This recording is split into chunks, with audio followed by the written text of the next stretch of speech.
You've seen the Speed Chess Championship. Now it's time for the rest of us to get a turn.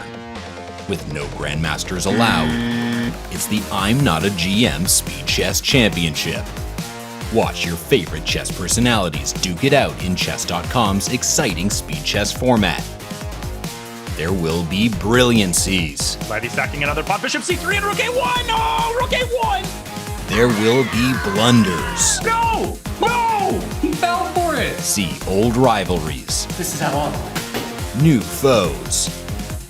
With a $15,000 prize pool, who will take home the crown this year? He's up 8-0, and he resigns. Polina Shuvalova, she moves on to the final. The IMSCC starts right now.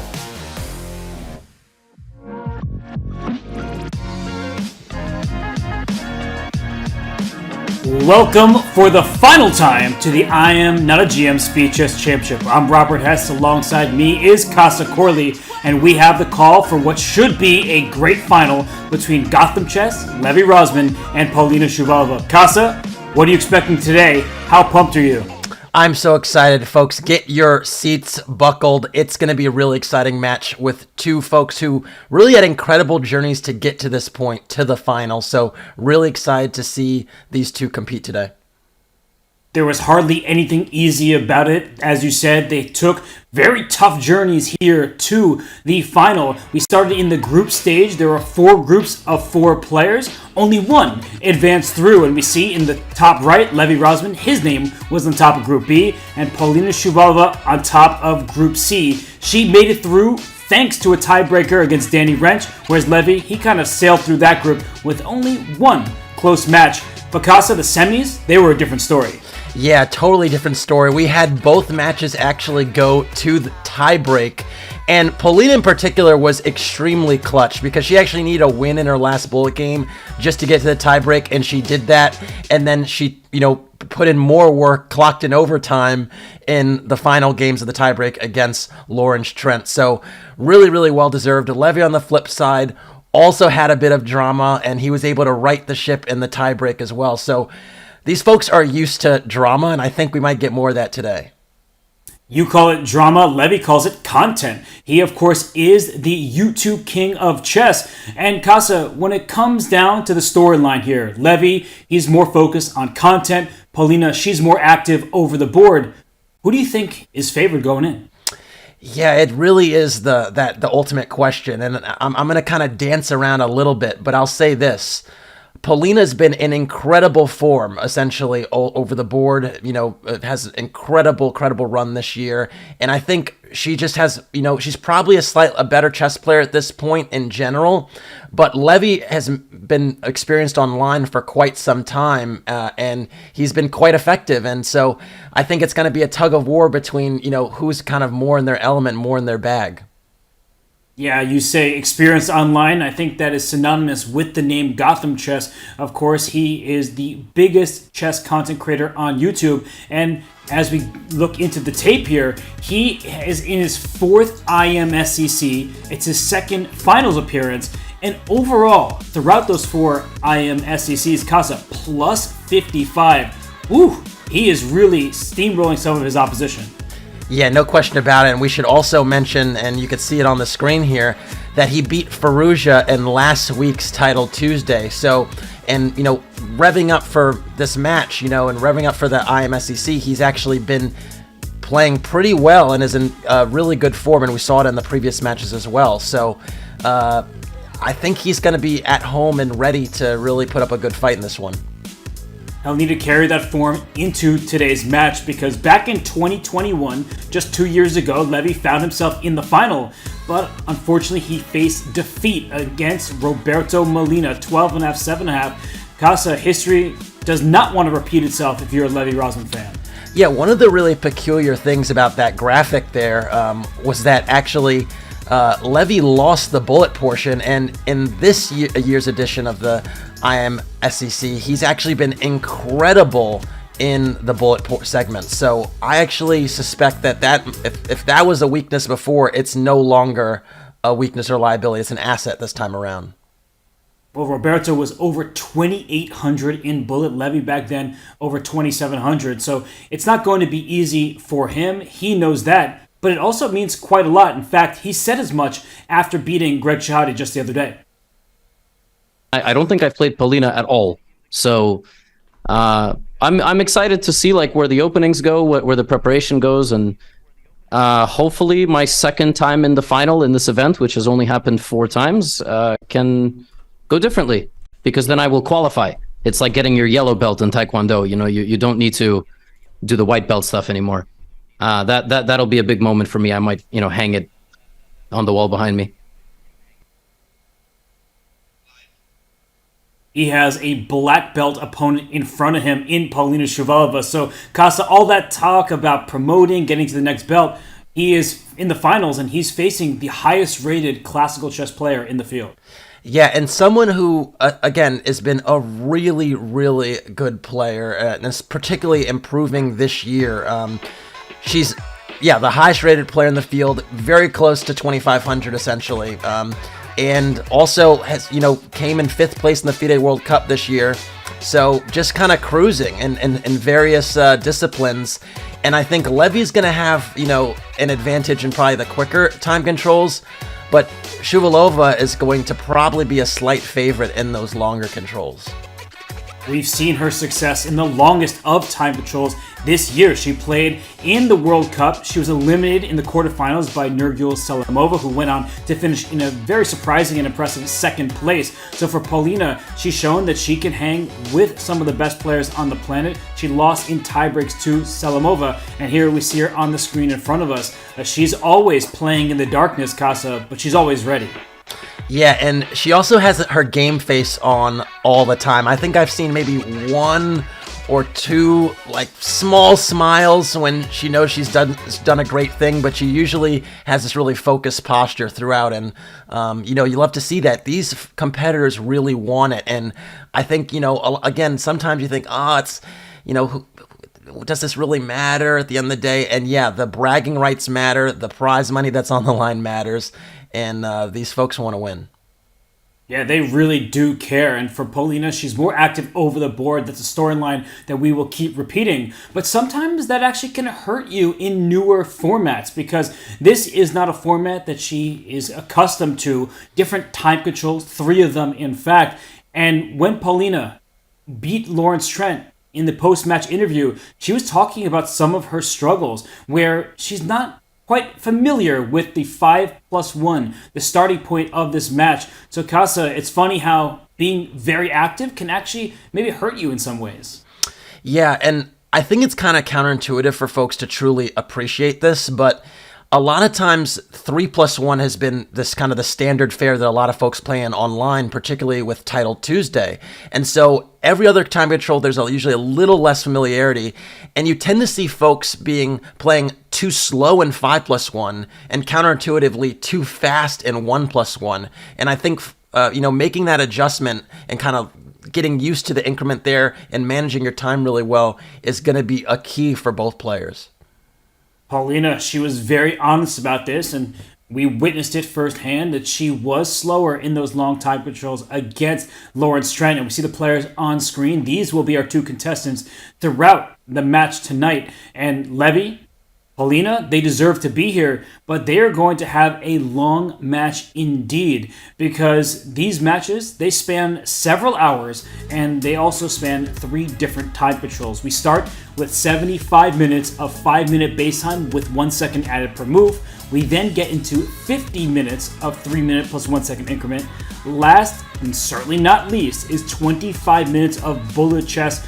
Casa, 1 minute to start, not a lot of time, but that 1 second increment is always super important. Oh, it's critical. And I want to make a note here that the 5+1 is the only segment where there will actually be a break during the segment. So the 3+1 and the 1+1, there's going to be no breaks throughout. And so there's no kind of taking a little break when you're, basically tilted. People are going to have to adjust to the terms and conditions during the match. And that's going to be really interesting to see who adjusts, who switches openings, who makes faces when things aren't going well, because, things can change very quickly. You use the words terms and conditions. Part of the terms and conditions of watching this show is getting involved in chat. So chat, what do you think? Will it be Levy, better known as GothamChess, or will it be Polina taking the title in this match? Let us know your thoughts. We may even feature some of your chats, but right now the players, they are getting set. We see Levy on screen, Casa. He looks both bored, but also ready for a long battle. Yeah, and I think both players here are going to be kind of locked in and essentially thinking about right now, what am I going to play? And on that note, I should mention both of these players are experienced Caro-Kann players, and so I'm actually wondering on some level if this might become a Caro-Kann invitational at some point, because we've seen in previous matches Polina going for the exchange with white sometimes, Levy playing it with black, so I'm really curious to see how many Caro-Kanns will get in this match, and I'd set the over-under at 10. Okay, you're getting into the X's and O's, the opening battles. We heard Levy talk about preparation, and he said specifically that the openings will be interesting in this matchup. And here we go. We are getting underway, and we see Levy and Polina on screen. Will we get a Caro-Kann in our very first game? That's a question that will be answered shortly, but I see them grabbing their mouse. That means we have liftoff. And here we go. We have something totally different. A Queen's Gambit declined thus far. And now maybe even turning into some Terrace-like vibes, the C5 move, Robert. Yes, we could get an isolated queen pawn. That's often why white plays the structure, is that once we have an exchange of pawns, d5 could be a target. But look at Polina. Levy started with c4. Maybe she was expecting that completely because she has not spent any time at all. Yeah, and one of the things about this structure that's important to note is white is essentially playing against an isolated pawn on d5. Black, to compensate for that, has a little bit more space in the center, and basically he's going to want to keep pieces on the board. So Polina being black, she is going to want to keep pieces on the board and get some initiative against white's king, but e4 is an interesting, early, tricky break. And I'm trying to figure it out because there is a bishop in line with this queen on d1, but the only thing you can capture would be this knight on c6, and when this bishop slides out the way, the queen defends this bishop. So Polina says, you're going to sacrifice a pawn against me? I will gladly take it, because as we noted, knight takes, bishop takes, the queen protects that bishop. Costa, do you believe in this pawn sacrifice? I think Levy is a player that likes to play with the initiative, and I think there is some compensation connected to playing queen a4 or queen c2 after capturing on c6.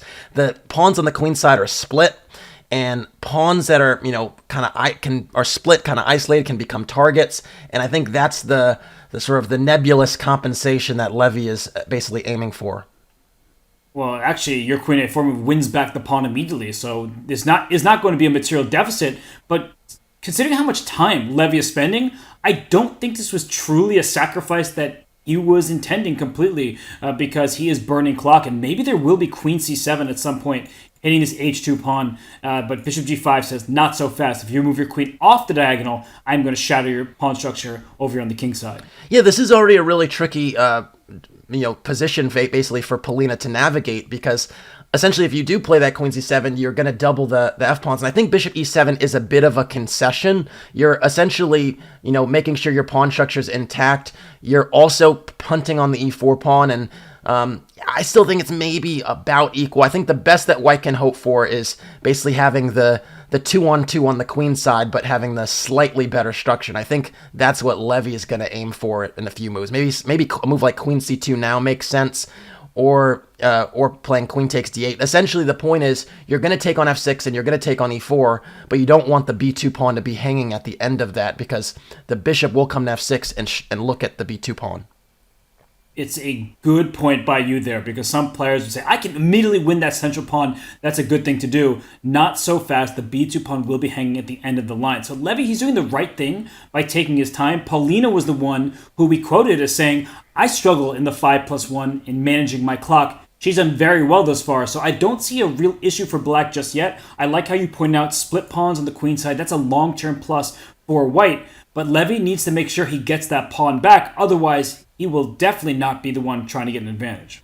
Yeah, and pawns, just for folks that are out there, you really look for pawn islands and to determine who has the better structure or not. Right now, black it kind of has three. Basically, the point is the e4 pawn could be connected to the f pawn at some point, so that might be one island. Then c6 and a7 are their own islands. So it's kind of like a 3-2 dynamic here. But of course, black is temporarily up a pawn, so that's kind of what it counts for in a way. So, but yeah, I think knight takes e4 or queen c2 again is kind of the way to go. I think queen c2 is a little bit more natural though.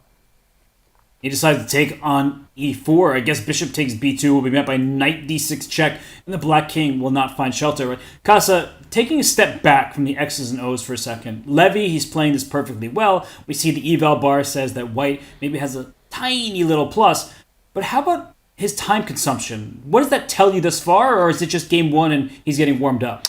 I think Levy is freestyling a little bit. This is not something he prepared at all. But the one thing I will say, and the thing I really do admire about Levy, especially from his previous matches, is he definitely sticks to his style. And his style is to play dynamic, uncompromising chess. And so he's inviting Polina to grab pawns, to keep the king in the center. And she wisely declines this offer. But I think that's kind of what he's going for. Moves that are tricky, that keep chances for an attack and so on. I think Polina should be slightly favored in the technical phases, but I think if Levy plays dynamically, I think that's where his chances really lie. And he does have the superior endgame after the queen trade. Now look at Polina. She doesn't immediately recapture, because if she takes with her rook, then knight takes f6, g takes f6. You have bad pawns all across the board. That's not the end of the world in a rook endgame. She can also take back with the bishop. That way her kingside pawn structure is not compromised. Because that actually disconnects the rooks that can give white time to play rook c1, rook d1. I would certainly take Levy's position in the endgame. Yeah, no question about it. And, Levy is actually going for a technical position and kind of putting Polina to the test to see how well she can handle such a position. I'd say here that these rook endgames are so notoriously drawn. Sometimes even if they're a pawn down, so I'd be quite keen to connect my rooks and maintain the connection of my rooks and recapture with the f rook. I recognize that I'd spoil my structure, but I'm less concerned about that. But Polina thinks otherwise. It was just a stylistic choice at this stage where both positions will have a slight advantage for white. She isn't just focused on keeping the pawns equal by material. She wants to have a healthier pawn structure and some activity of her own. So she lashes out with f5. This bishop could park on b6 at the right moment. And if you're not careful, this f2 pawn could be a long-term weakness that Levy has to deal with. So right now, his position is good. And the big question is, does he leap forward with his knight or step backwards? Knight to c5, for example, looks good, but it shuts off the rook's pressure on c6. Knight d6, you may be a bit too loose over there. A rook f6 idea comes to mind. So Levy, now I'm starting to get worried about his clock. Yeah, he is ticking down, but I do think there's a degree of safety with it in this position. So if he really senses serious danger, he'll be able to probably trade the minors or trade a pair of rooks. Rook c2 is a really savvy move, essentially covering the second rank, stopping infiltration with rook e2. And I'm starting to like white. If white gets a few more consolidating moves, you see something like rook d1, b3, g3, by the way, to give your king an escape square. You always give your king an escape square on the square opposite of your opponent's bishop. So given that there's a dark square bishop, you want to give your king the escape square on g2, and that's why g3 would be ideal. You see a lot of people automatically playing h3, and it's really important to check what color your opponent's bishop is. Such an instructive point by you, and look at how Polina's playing. This is instructive. She says, you want my c6 pawn? Have it. I am going to activate my rooks on these open files, so go for that pawn. Levy says, not so fast. I'm going to play b3 first, just safeguarding a pawn that was threatened by a bishop. And now the question for Polina is, can she make use of her lead on the clock? Because Casa, I look at 43 seconds for white. That does make me a little bit nervous, even though I understand white's position is super stable right now. Yeah, the only thing about it that isn't stable is, again, white still has these back rank problems. And again, b3 is a useful move. But for me, the order of operations is always to deal with the king first. And Levy decides to do it with another way with king f1, which also is a multi-purpose idea of covering the e2 square in the case that the white rook has to do some job elsewhere. So I like how Levy's handling this. We don't love the time management, but I think he will start to speed up here. And wow, bishop d4 given a question mark, knight d3, the right reply from Levy. I would be scared about my knight being a bit loose here. There's a rook staring at it. Bishop e3 comes to mind, because if you take my bishop, I take your knight, and then we both will lose pawns. c6 and e3 will leave the board. So this is a big moment for Polina, but the advantage is in Levy's favor. I must say, the way that Levy's handling this stuff thus far, I don't know if it's a Magnus game or what, because the positional maneuvering, the slight structural advantage, the tickling of the queenside weakness here, especially that c6 pawn, really, really savvy thus far. And there's a tactical justification. If the bishop does go to e3 as you described, this knight will go to b4 and hit the rook on d5, and I think it's going to happen anyway. And so she realized that those trades would favor white, and that's something we should note, that trades do favor the side with the healthier pawn structure. Now, this is just going to be a free pawn. So what is Polina's plan at this stage? She is down a pawn on the queen side. She's throwing her pawns forward on the king side. I think she's trying to use time as a savior, but Casa, this does look just very nice for white with great winning chances. Yeah, excellent winning chances. And, a4 was given an X just because it allowed a5. You could have started with b4 and then gone a4 and stopped this a5 advance. So that was the point, is it's going to be hard for white to push through the majority. But these moves are coming really, really hot and heavy here. And basically, Polina's trying to expand on the king side and keep white a little distracted. Note, the g3 finally was played. g3, king g2. So the king is safe and sound, but maybe black will throw pawns forward. Rook e4 is a great move to play in your opponent's time field. Watch out for f4 and h4. It doesn't threaten checkmate, but it makes white's life a little bit more difficult. And if this rook can slide into d3, suddenly we'll have pressure. And rook d2, by the way, the f2 pawn, that long-term weakness. That's very dangerous. That pressure on f2 is there. And the problem is, if you go back with rook c2, black will actually double on the second rank. So forfeiting the second rank was a bit of a controversial decision. And I think now there's a tactical opportunity. Yes, because the knight is loose. You can't take the second rank rook. Down goes f2, and you see it's over. Oh, no, g5, not to g4, h3, g5, g4. Now the king is in a box. Done. The king is absolutely checkmated. The only escape square will be g5 for this king, so the black king may even step up. It's mate. It's mate. G4. Oh, bishop d8. Oh, and rook takes h2 mate. Wow. What a turnaround in game one as Polina Shuvalova takes it. Casa, time trouble was Levy Rosman's worst nightmare. Yeah, that was a bit of a disaster, and I think we also must give Polina some credit there, because she did defend a position objectively where she had some problems pretty actively, so that was impressive. And here we go, the over-under on Caro-Cans. We got our first one. This is Caro-Can number 1 in exchange variation. I think Levy actually handled these positions pretty well, and we'll see how he handles it now. h3, bishop d7 is a very, very unique and interesting way to handle this, Robert. Yeah, when you study the Caro-Can, and Levy has created courses on it, there are many different ways where you even lose a tempo by bringing your bishop back like this, but the base of the position is solid. I tend to like these positions from the white side, because I often say the side that controls the pawn breaks is the side with the advantage. This e5 pawn break is really difficult to orchestrate, so white has... She put her pieces in the center, all on very natural squares, and there is no e5 for you. Oop, bad arrow, first one of the day, because all of white's pieces are aimed at this square, and I would say that now, for white, how do you deal with this queenside? Casa, I don't actually have an easy answer to that, because I don't know where those pieces belong. Yeah, this queen was never going to remain on b3, and queen c2 makes sense. It very much resembles a Carlsbad structure, and for folks that, are curious about what that is, you can get it from a few different openings. You can get it from a Caro-Can exchange like we're seeing it now. You can get it from a London system. And essentially, one side is a queenside pawn majority, and one side is a kingside pawn majority. In this case, white has the queenside pawn majority. And essentially, it's kind of counterintuitive. Both sides tend to advance on the side. They essentially push their pawns on the side where they have the minority, where they have less pawns to kind of shake the tree or the base of the structure. So for black, as Robert is basically pointing out right now, would love to attack the base on b2 and c3. White, in many positions, would love to attack the base of black's chain on the king side, sometimes playing h4, h5, h6, or sometimes getting at f7. And so that's typically where the contours of the game tend to go.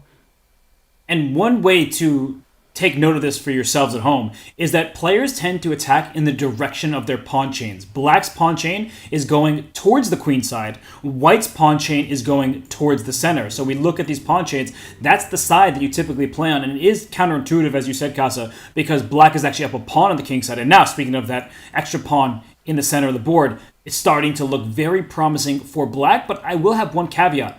The long term will be dangerous for black because when you make committal pawn pushes, you leave squares behind. Oh my gosh. So this is exactly the way that you should conduct this initiative. The way Levy's handling it, he's playing to his style. He's playing aggressively. F5, entrenching that E4 knight. It's basically like an octopus knight. It has so many different avenues that it's looking at, and it's really a dangerous piece. That being said, long-term, the E5 square and even the F4 square, those dark squares are weak. I affectionately call those types of color complexes Swiss cheese, because at some point, those holes might be occupied to great effect for white. So in the short term, dangerous initiative for black. In the long term, white might have a little something to work with. But when you say Swiss cheese, that might be some people's favorite type of cheese. So they might go for this now, thinking that it's going to be delicious. But I think what you're getting at is that there's holes in the enemy camp. And E5 and F4 will be available. Bishop A4 tickled that rook. Don't play B3 and make your pawn loose. So, Casa, the engine says it's about level. Both sides have chances here. Would you prefer to have white or black right now? Honestly, I'd prefer to have white right now because the burden is on black to kind of justify this F5 move. And the longer the game goes without an attack crashing through, the more problematic that move will seem. But it's a matter of style, and Levy's style, generally speaking, is to play a bit more aggressively. So it's entirely justified.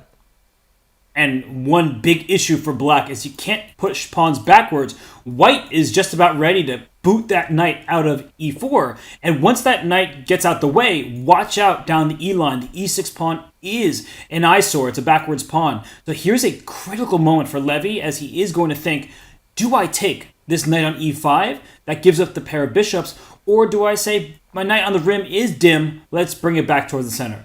Yeah, at the end of that line, if you play bishop takes e5, d takes e5, queen takes e5, the a7 pawn is hanging, and also that queen might be, with the knight nestled on e4, might be in a bit of a pin, so there might be some f3 possibilities later. So I actually don't think taking the pawn e5 is actually feasible right now. Don't go for it. Unless you're sacrificing a piece. That would be very interesting. Levy instead plays a6. So the good news is his pawn is no longer hanging. The bad news is he gives up more dark squares to the player who has the only dark square bishop on the board. This knight is kicked back. I would not be going to g5. I think that invites me to kick your knight back once more and just get a clamp on the king side. I'd be going to c5, putting pressure on the light square bishop. Yeah, makes a lot of sense here. And the one thing I will say about Levy's play in this game, just a little bit different, is he started out really aggressive, and I love that. And then he started to make these moves on the queen side, like knight a5, bishop a4. And I think it distracted from the king side attack and what basically the purpose of f5 was doing. And so, to me, it's really important to play on the side that you're better. And I would have contended like 5-6 moves ago, black was definitely better on the king side, and that was where he should have directed his attention. And now the king side is closed. That's actually good news for black because the bishop on b1 might deliver a checkmating attack if not for this pawn on f5. This pawn were back on f7, you'd have problems. Bishop d4, given that exclamation point, I think it was a pretty natural move for Polina. Her bishop was threatened by a knight. Let me go to a square that defends my pawn, which is under attack twice. And Casa, what I'm seeing in the future, g4 is coming to a theater near you, and I'm just blasting open the king side. That bishop that I said is not happy with the pawn f5. Let's get that pawn out the way and go for checkmate. Ooh, g4 is a move. g4 is definitely a move. I would definitely want to get some more pieces to the party before opening the position like that, but I like what you're thinking, and the point is, again, black's focus now is firmly on the queen side. These knights on c4, c5. As a matter of fact, look at that cavalcade of pieces on the c file. You don't see that every day. If you put a bishop on c6, it would hang the knight on c5. But that'd be a lot of pieces lined up. And yeah, white's focus is over yonder on the king side. So really interesting to see how this plays out. Polina's time management as well has been pretty good. So she was, saying, I don't know what I'm doing with this 5+1. I think she knows what she's doing now. She's got some matches under her belt. Well, perfect can be the enemy of the good, so sometimes it is better to play good moves quickly rather than the perfect move slowly. So she brings a king to h1, Levy goes queen e7, g4 now might be met by some kind of queen h4. The white king will be in some danger, so she might have to slow play this a bit. She is up by nearly 30 seconds on the clock, but the plans are not easy to come by. Yeah, but I think you just got to make some natural moves. Queen f2 is a good one, covering the h4 square. I think you just got to move some pieces and see how it happens. This knight on f1 maybe could be improved. Maybe a move like knight e3 perhaps, or I really want that knight. I want that knight on f4, but you're 3 squares away, horizontally or vertically. It's so difficult to get a knight there. It usually takes 3 moves to do so. It's just, if I could just pick it up and put it somewhere else, that would be fantastic, but alas, I gotta wait.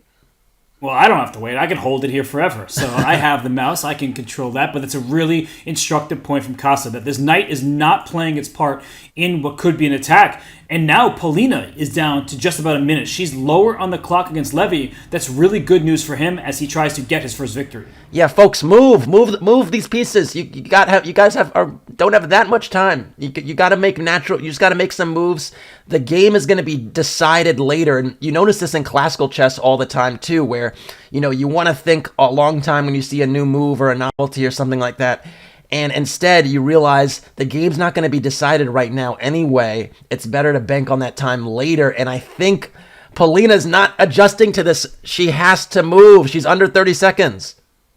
I'm shocked that she's spending this much time. I mean, she now plays knight to e3. That's a move she could have played in 1 second in a bullet game and been happy with. Levy retreats quickly. It doesn't have to be the best move. It was approved by the engine, but he is making moves quickly, and now Polina down to 20 seconds. How is she burning so much clock? Yeah, no, again, it's not adjusting to the new situation. And you can see here, after b takes e4, Levy has a new avenue on the B line whenever he wants. And so be careful with this knight on c5. This knight on c5 is about to be a dominant piece. It can potentially go to e4 or d3 at the right moment. And so, yeah, the 2 bishops here are not really showing themselves the way they typically do.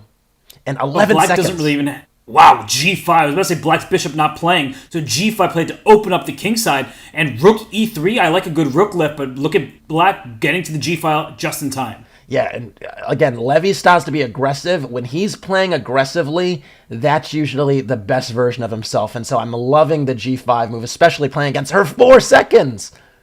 I can't believe how low she has gotten on the clock, but right now it's a big question for Levy. What is White's plan that she's trying to figure out? And this knight on c5, if it ever goes to those light squares, of course it's going to be captured. And the black king does need to be careful at the end of the day. If that diagonal can open up, it will be a checkmate. Yeah, and it's a really weird position because, I don't love g takes f4 because now that dark square bishop has a future and that h6 pawn is a little loose. Who's it easier to play right now? The side that has more time. So I still think Levy has an easier go of it right now. But look at her pre-moving. She's clearly improved her speed chess in the last few days even. She is making every move instantly, and that move, it's not approved by the engine. Casa, the reason why is the outside pass pawn potential, but for the moment, F4. she made a mistake. Oh, F4, bishop e4. That bishop will be a monster. In opposite-colored bishop positions, it's so important to play an attack on those squares because basically the opponent doesn't have a counterpart. This pawn is going to become a queen. It's over. She could not find the accurate moves in her time trial. Credit to Levy Rosman finding all of the best choices there, winning the game, evening this matchup. That was all about the clock. The position was even for a little while. Polina maybe was slightly better. Levy had a few moments. And then basically, if this match comes down to time scrambles, I like Levy in most instances. So I think she really, Polina that is, has to be a little bit savvier about managing her clock. She was her own worst enemy. There was no reason she had to spend that much time. The position was not tactically sharp at that moment. And if she had conserved some of that time, she would have better chances in that scramble. But look, here we are in game 3. We have a Trompovsky from Levy. Black strikes early with c5, challenging for the center.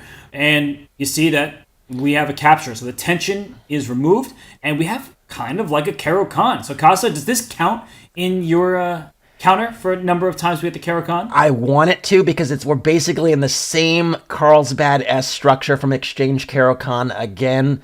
But if I was a bookie, this would, or if I was one of these casinos in Vegas, I don't think I'd be able to count it. So I'm gonna say no, even though it technically is. It's a transposition, and that happens in chess. You can sometimes start with one opening and then transpose into another. So this resembles an exchange Caro-Kann.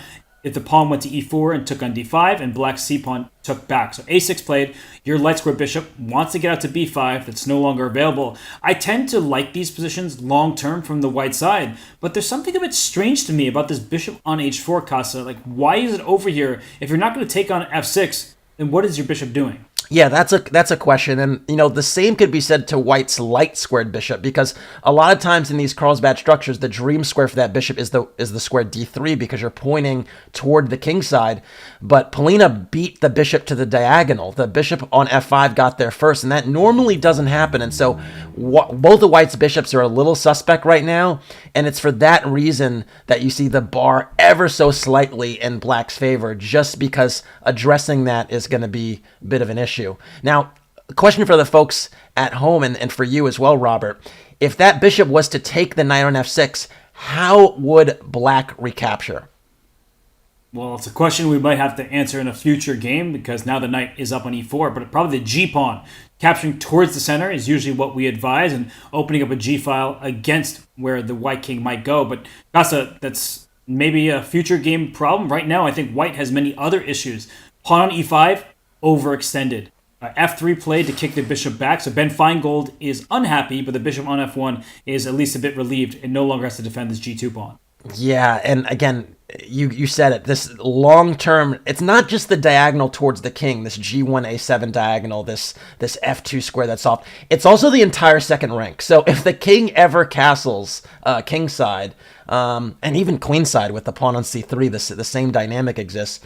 It's just extremely airy. It's like leaving the back door open at night. You don't want people to just sleep securely.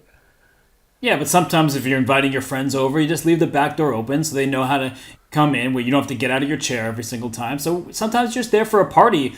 I cannot believe he castled queenside. I kind of was just making a joke for a second, and then I see the king is on c1.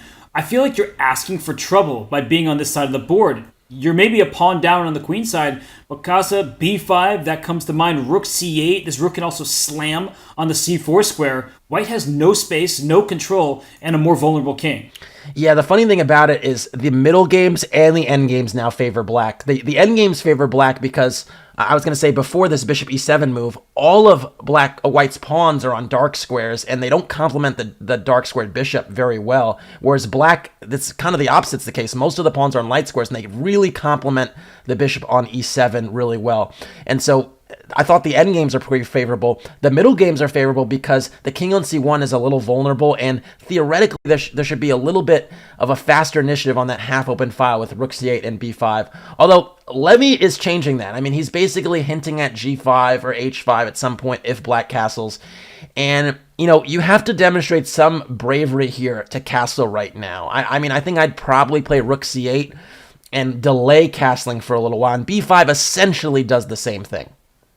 b5 is a really good move. As you said, it delays castling. This rook is tied down to the pawn. If and when black castles kingside, we may see g5 blasting open that side of the board using the h6 pawn as a hook. Levy's going forward here. Rook c8, rook c4. You mentioned second rank issues. There are going to be some fourth rank issues, and that's why Levy tries to clog the fourth rank before the black rook gets there, and she plays it anyway.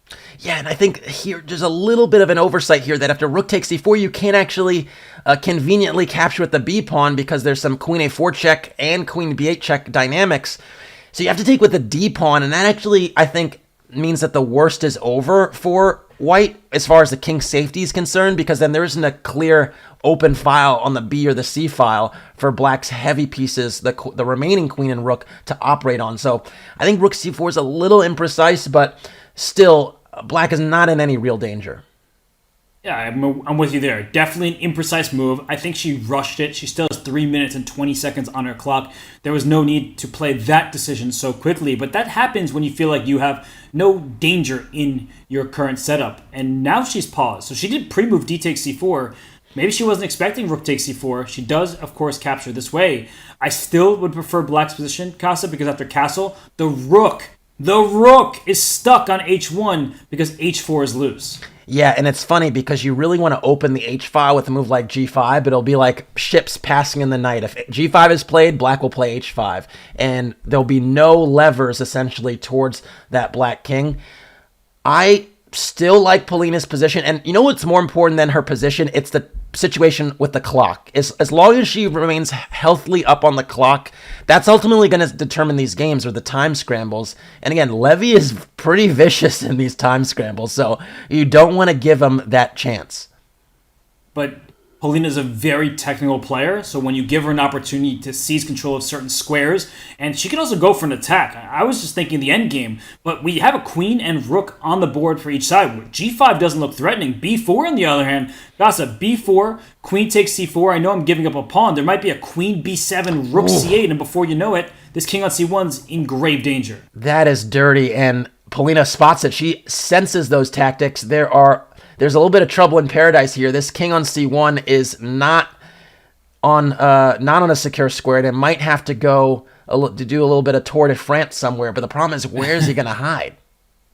I can't get to g3 quickly enough. I think I'll get checkmated before I get that far. This looks terrible for white. I actually don't see easy defensive moves. Rook h3 apparently. That's a huge mistake because b takes c3. I know that you want to take with this rook, but even when you take with the rook, the h4 pawn is hanging. That one that you pushed earlier going for the attack, it's loose, and I think all of white's kingside collapses. Yeah, that is a tricky nuance to spot. I would have played rook d8 myself and just to put the rook on the half-open file or not half-open, the completely open file, and just make the king on c1 rethink its life decisions. Queen c5 is also a very legit move. Levy needs a queen trade expeditiously. If the queens stay on the board another 5 to 10 moves, I think it's just going to be over.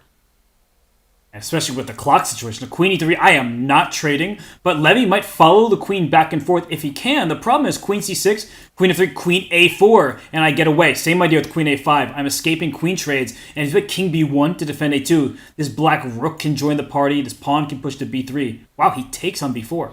It's a good decision because if queen takes a2, there's actually queen a3, which forces the queens off the board, and that's exactly what Levy needs. The other funny thing is we spoke about split pawns in the first game of the match. We have the same dynamic. The issue is king safety. If the queens are off the board, white would be advantaged here because the split pawns. It's those queens, and again, f5 forgets about trying to trade queens, and now I think Polina should have something on the queen side, particularly with this king still on c1. And she plays c3, which not only goes after the king and opens files. When you lose pawns, you open files. Exclamation point deserved. g4 is loose. So Levy's king side will likely fall apart. He doesn't have enough pieces to deliver checkmates with Casa. He has to find a move. He's about to hit 10 seconds. I do not like this position one bit for white. Yeah, this queen is just about to go big game hunting. I see Pac-Man vibes in the future here. Just, get the rook on d8 into the game, and the rest should take care of itself. I don't know whether you throw in a check first. Maybe you throw in like a queen f4 or a queen g1, and then bring the rook in, but that basically is the way to handle this. Yeah, rook d8, one of those moves where you think, I can take this pawn in front of the king, or rook g3, but with a rook coming to d8, there will be mating threats. She first was queen g1 check, and then rook d8, maybe just trying to cause some confusion. Rook d3? That's a mate queen threat. g6. Yeah, queen g6 now. Pin that rook. How do we feel about those pawn endgames, though, Robert? There is a 2 versus 1 for white on the queen side, so I don't think you could trade everything because then all of a sudden it's Levy's pawns that will get home faster. Although, isn't this some kind of, not Zugzwang, but at some point white's not going to be able to move. If I play queen e4, what are white? I guess you do have king d2, so you actually will be able to escape a bit. You are right about the outside pass pawn for white, but black has an extra pawn in the center. Another thing to point out is this pawn on g7 is going to be an umbrella for a little while. It's basically not a pawn that needs to be captured right away. There are improving moves that can be made instead. h5, maybe even a5. I would have loved to play a5 before b4, though, because before. I am a little bit worried about, she takes the pawn. Okay. Never disregard all of what was discussed. Well, I was trying to find an umbrella. I think we need that for a glyph. But now she is going after all the pawns. So can't you just start taking them? Like if you take this pawn on e5, a6 does drop, and then it becomes a bit of a pawn race. You do not want to just go pawn grabbing, take all of them, and allow your opponent to queen. Play a5 first. Don't even allow excellent practical move. Don't allow the capture of the a pawn. Keep everything relatively symmetrical. Every queen trade now loses because Polina's up a pawn. So essentially, you just gotta make a few queen moves, and then eventually there's usually a blunder in such scenarios. Okay, so you said queen trades win for black. I like queen to b4 then. If that queen gets over there, I feel like black should be winning. The good news as well for Polina, queen c2 picks up a4, Yeah. so that's a second pawn, and that's a more important one. And there are no checks there because the king was on g3. So now it's just checking your way towards the king. This queen on b2 will zigzag, and yeah, now all the pawns are being captured. And in fact, queen takes h5. Wait, queen g5, trade the queens? Okay. She does it. Yeah. And Levy resigns. He actually gets resignation off before his flag falls. So it is 2-1 in Polina's favor. And Casa, Polina has been the faster player out of the gates. And so Levy, he's been struggling on the clock. In game 2, he was able to turn it around. In game 3, the clock was one of the villains for him.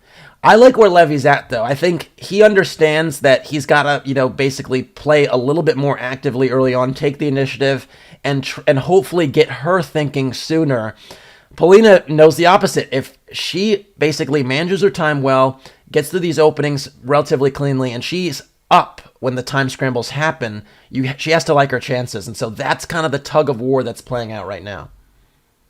And we see a position that sort of resembles a French to some extent. The bishop on c8 is stuck at home behind a pawn. So that's not the best piece in the world. But that e5 pawn, this has been a theme of the day. Is that pawn a strength limiting the scope of black's pieces? Or is it a long-term weakness that you can go after? Because to protect it, you need to continue overextending your position. Yeah, it's funny looking at this because, again, this did come from a Caro-Kann, so we're again in the Caro-Kann Invitational going on over here. But it's this line where the bishop stays on c8 and it takes on the character of a French. Now, the reason black likes to play this or is comfortable playing this is because you have this pressure on the e5 pawn in the long term, and that might become a target. In the middle game, in the short term, white used that pawn as a wedge to initiate attack. So, if the king was to castle, if this black king was to castle, there are already some Greek gift possibilities with bishop h7 and knight g5. And again, you're probably going to see a similar dynamic as we saw in a previous black game where the king stays on e8 for a little while.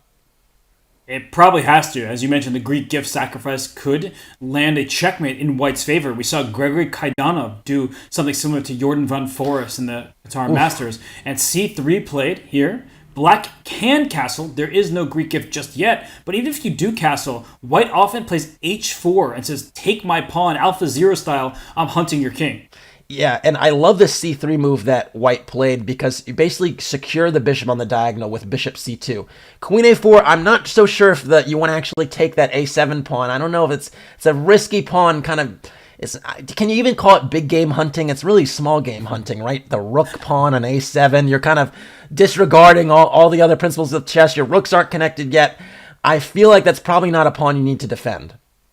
No, but if you'd asked Polina a move ago, where does your queen belong when it's on d1? The answer is probably g4. So she's actually trying to use this as a decoy. If Levy goes ahead and defends that pawn, which he does, queen slides to g4, and suddenly the black king is in some serious trouble. Robert, prophetic. That was prophetic stuff. We definitely need to take you. You ever play the lottery? Because those numbers you're given are pretty good.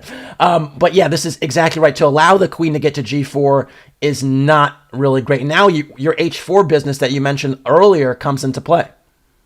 And I think black would have to respond with a move like h5, giving full control of the dark squares. But look at Polina. She plays b3 because maybe black had an idea to get some play of his own. She says, no, you are not going to get active in this setup. I don't see moves for black right now. You're definitely not castling here. Casso, do you have an idea, not just a single move, but an idea for black at the stage? Yeah, I'm going to turtle a little bit. I'm going to play bishop to b7. I'm going to probably play rook c8. I'm going to actually sometimes play c4 as a sacrifice because after b takes c4, my knight gets the c5 square. My bishop that might be on b7 opens up on a long diagonal. So, all is not lost here. But it was very important for Levy to nudge this queen because bishop takes g6 sacrifices are possible with the queen being on the g line. Well, now the queen is on the F line. At some point, knight g5 is going to be an idea for Polina. Just to secure the pair of bishops, you can't allow a white to chisel at this f7 pawn. A pawn chain is only as strong as its base pawn, and this f7 pawn, it's really the hero. It may be little, but it's doing a lot of heavy lifting, defending pawn chains in both directions. So, guys, I'm looking at this. Bishop b7 feels mandatory, but I just don't see the follow-up working. I know you mentioned c4. I'm playing h3. I'm shutting down your pawn pushes here, and I keep passing the turn back to you until you show me what you have planned. I'm going to go, again, I was going to say rook h5. It's always a nice aesthetic when you push the h-pawn up the board that your rook can activate that way. And so Levy definitely likes the artistic elements of chess. But again, bishop to b7. Okay, now we got to defend g6 again. Hold on. So again, the point is that I think if you give black time to do some of these things, you can sort of mount the c4 break. Whether it's a sacrifice or not, you get some counterplay. If c4 doesn't happen, I totally agree with you. But I think that's basically what black has to aim for is the c4 break. Because that's the only break in the position, right? And we said no pawn break, no plan. I don't see an easy plan, so that might make sense for black. I'm looking at the clock as well. Polina well ahead on time. And she's trying to come up with a plan because her pieces look perfectly placed, but she doesn't have that knockout just yet. And so to improve your pieces, I would first play bishop d2, which might also open up the idea of b4 to carve out the d4 square for this knight. So there are many different options in this position for white. I think that playing on the queen side at some point, even bringing a rook to b1, throwing your pawns up the board, you can create a passer as black sits on its last rank, doing not all that much in terms of activity. Yeah, it's such a good observation, Robert, because if you just look at the pieces that black can actually move, the knight on f8 can't move because the bishop takes g6. The bishop on e7 can't move because there's no square where it doesn't hang. The queen on d8 can hardly move as well. So essentially, it's really hard for black to come up with anything active, and it allows Polina the time to just kind of, basically take the temperature, make sure everything is aligned where she likes it.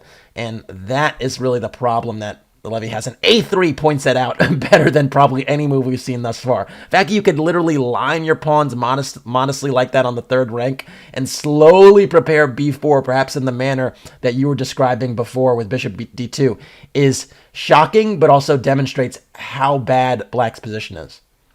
And these rooks are not connected. So if files open up and there are some trades, there could be a checkmate on the last rank because the rook on h5, it's not contributing to the defense of the king. It is protecting h4, so it's needed on this flank. And rook c1 was Polina's choice. It's very clear she's going for b4. Like, she made all of her previous moves. It's given a question mark, Casa, because b4 directly was clearly better, but the advantage is still plus 1.7. So it's not like that was a too big of a mistake. Yeah, folks, ignore the question mark here. Sometimes when you make moves and they're all a part of a logical plan, it's actually really sensible, and that's basically the dynamic here. b4 is still on the agenda. She can even make a few more preparatory moves if she doesn't feel great about allowing c4 with tempo, but b4 now is excellent timing. Perfect timing. This bishop on c6, it does shield the queen from the rook. Oh, and c4. So this move we were talking about earlier in the game, it's something that you could do, but now all of black's pieces are shut out. So she moves the bishop to f1, which, okay, the engine hates it because, Casa, now the knight is free, and now the e5 pawn might be free that black can steal. Yeah, and it's a bit surprising because now that bishop on f1 to be active again is going to have to go somewhere else. But hold on, now the e-pawn can be probably reinforced with rook e1 or bishop d4 or something that essentially just protects it. That knight d7 move was critical because it came with a really important tempo. Yeah, that was a little bit of a surprising sequence, but this queen on g4 also, we should just point out, the queen on g4 is nicely placed, but it also couldn't move. So I like this knight on d4, giving the queen some air. And I don't like black's clock. White's moves seem easier to play. At least for Levy, I was going to say he's solid, but now he gets active. He wants to pin this bishop if it steals the pawn. And quick shout out to nearly 25,000 of you watching this match between your YouTube hero, GothamChess, and Polina Shuvalova, who is about 2,500 FIDE, the highest rated player in this competition, and currently with a 2-1 lead. So Casa, a lead on the clock by nearly a minute for Polina. How do you continue amping up the pressure?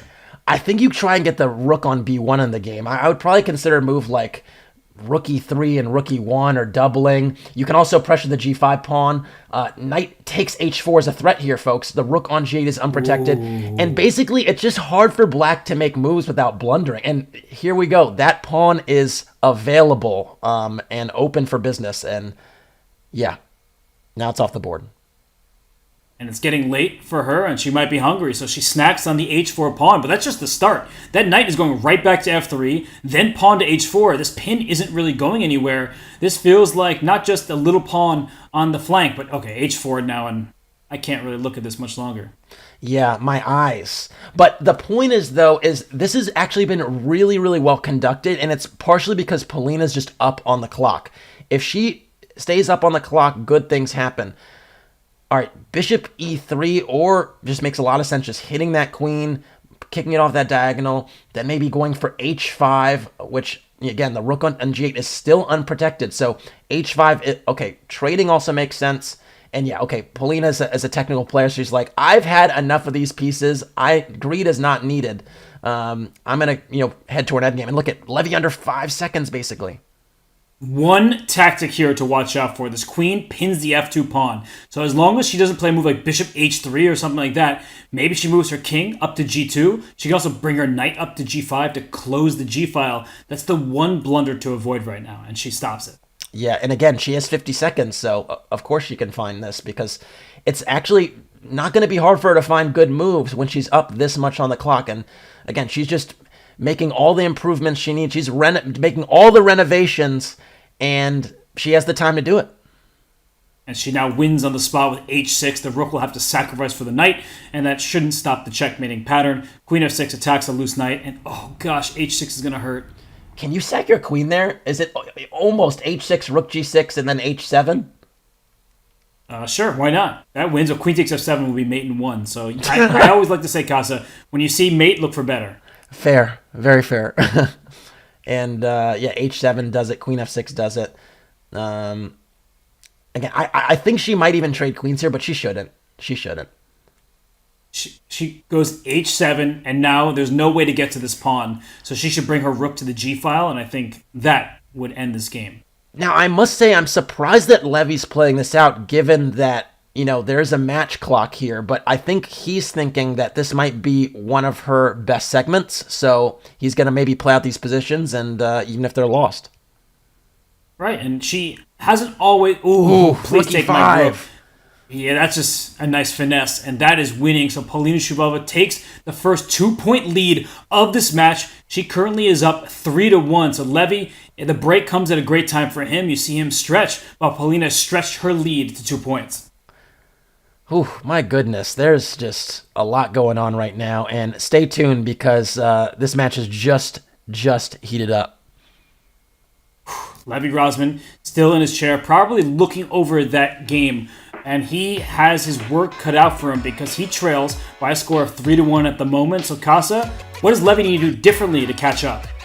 He's got to play a little bit faster so that Polina has to make decisions under pressure. She's basically in her bag, essentially having a minute and change in positions where she just got to maneuver and find one or two really nice moves before ending the game. So she's got to make those decisions, or have to make those decisions with 20, 30 seconds left. That'll give Levy a good shot.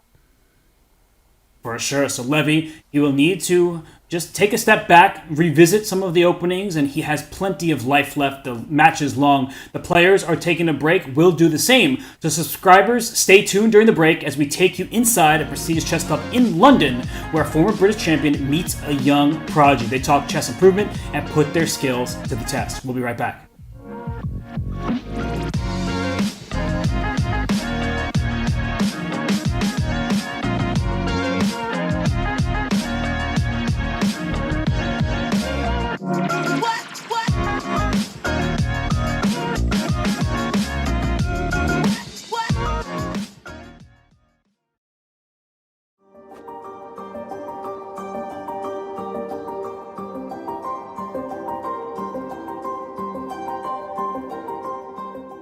Do you know about Nobel Prizes? No. Over 50 members of the Athenaeum have won Nobel Prizes. Bertrand Russell, Winston Churchill, Rudyard Kipling, have you heard of You're too young, you don't know all these people. Tactically, I'm still quite strong. I can still, you give me a position in the paper, white to play and win, the first move I think of is usually the answer. I think I'm quite good at the rook end games, but I'm not sure about my weakness. This is I think the most expensive library in the world after British Museum. This is the Darwin chair. Have you heard of Charles Darwin? He died on his chair. No. They play between each other chess. Can I go up the stairs or am I not allowed? Do you want to go up the stairs? I've never been up the stairs. Let's go up the stairs. This is high. What's this thing over here? It's an old thing for parcel posts. So if you have to send a parcel, you put the parcel in one and you put the weights in the other, and when it balances, you know the parcel weighs 4 pounds or so many grams. I think the optimal age for playing my first chess would probably be when I'm somewhere around a teenager. Mid-30s is probably the people reach their strongest, and so at age 79 I'm probably a bit past it. See, that's interesting.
Yeah, we get there just in time. Thank you.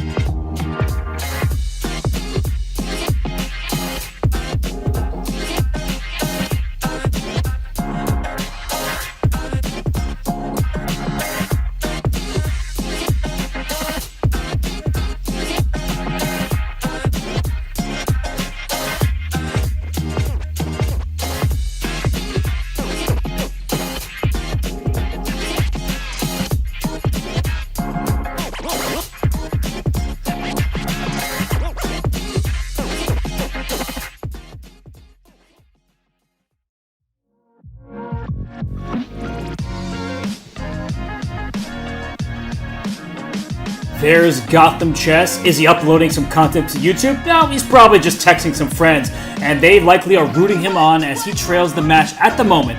1 point for him, 3 for Polina Shuvalova. And Levy, he is extraordinarily well known across the world. He also just released his book, How to Win at Chess. You see it there behind him. And he is YouTube's largest chess channel with 4+ million subscribers and 1.8 billion plus total views.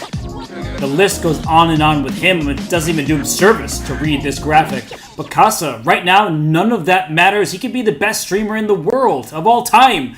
But he's still trailing 3-1 to Polina Shuvalova. Yeah, and I think the story thus far has been the time management. Specifically, Polina's done a really great job of not allowing Levy to show his prowess in these scrambles. And so the adjustment I would have Levy make would be to play faster, to at least give Polina some difficult decisions in time trouble, because I do believe he has the edge if the position or the status quo of the position is still unclear heading into those time scrambles. Thus far, Polina's been dominant, and so at the end, it's only been making 1 or 2 accurate moves to finish things off, and so he's got to keep the game in the balance for longer. And that was nearly perfect execution from Polina in that last game right before the break. She wins with the white pieces. She had complete control over the board, whereas Levy's pieces, they were stuck in the mud. So a great showing thus far for Polina. I'm going to ask YouTube chat a question. I know many of you are here supporting Gotham Chess.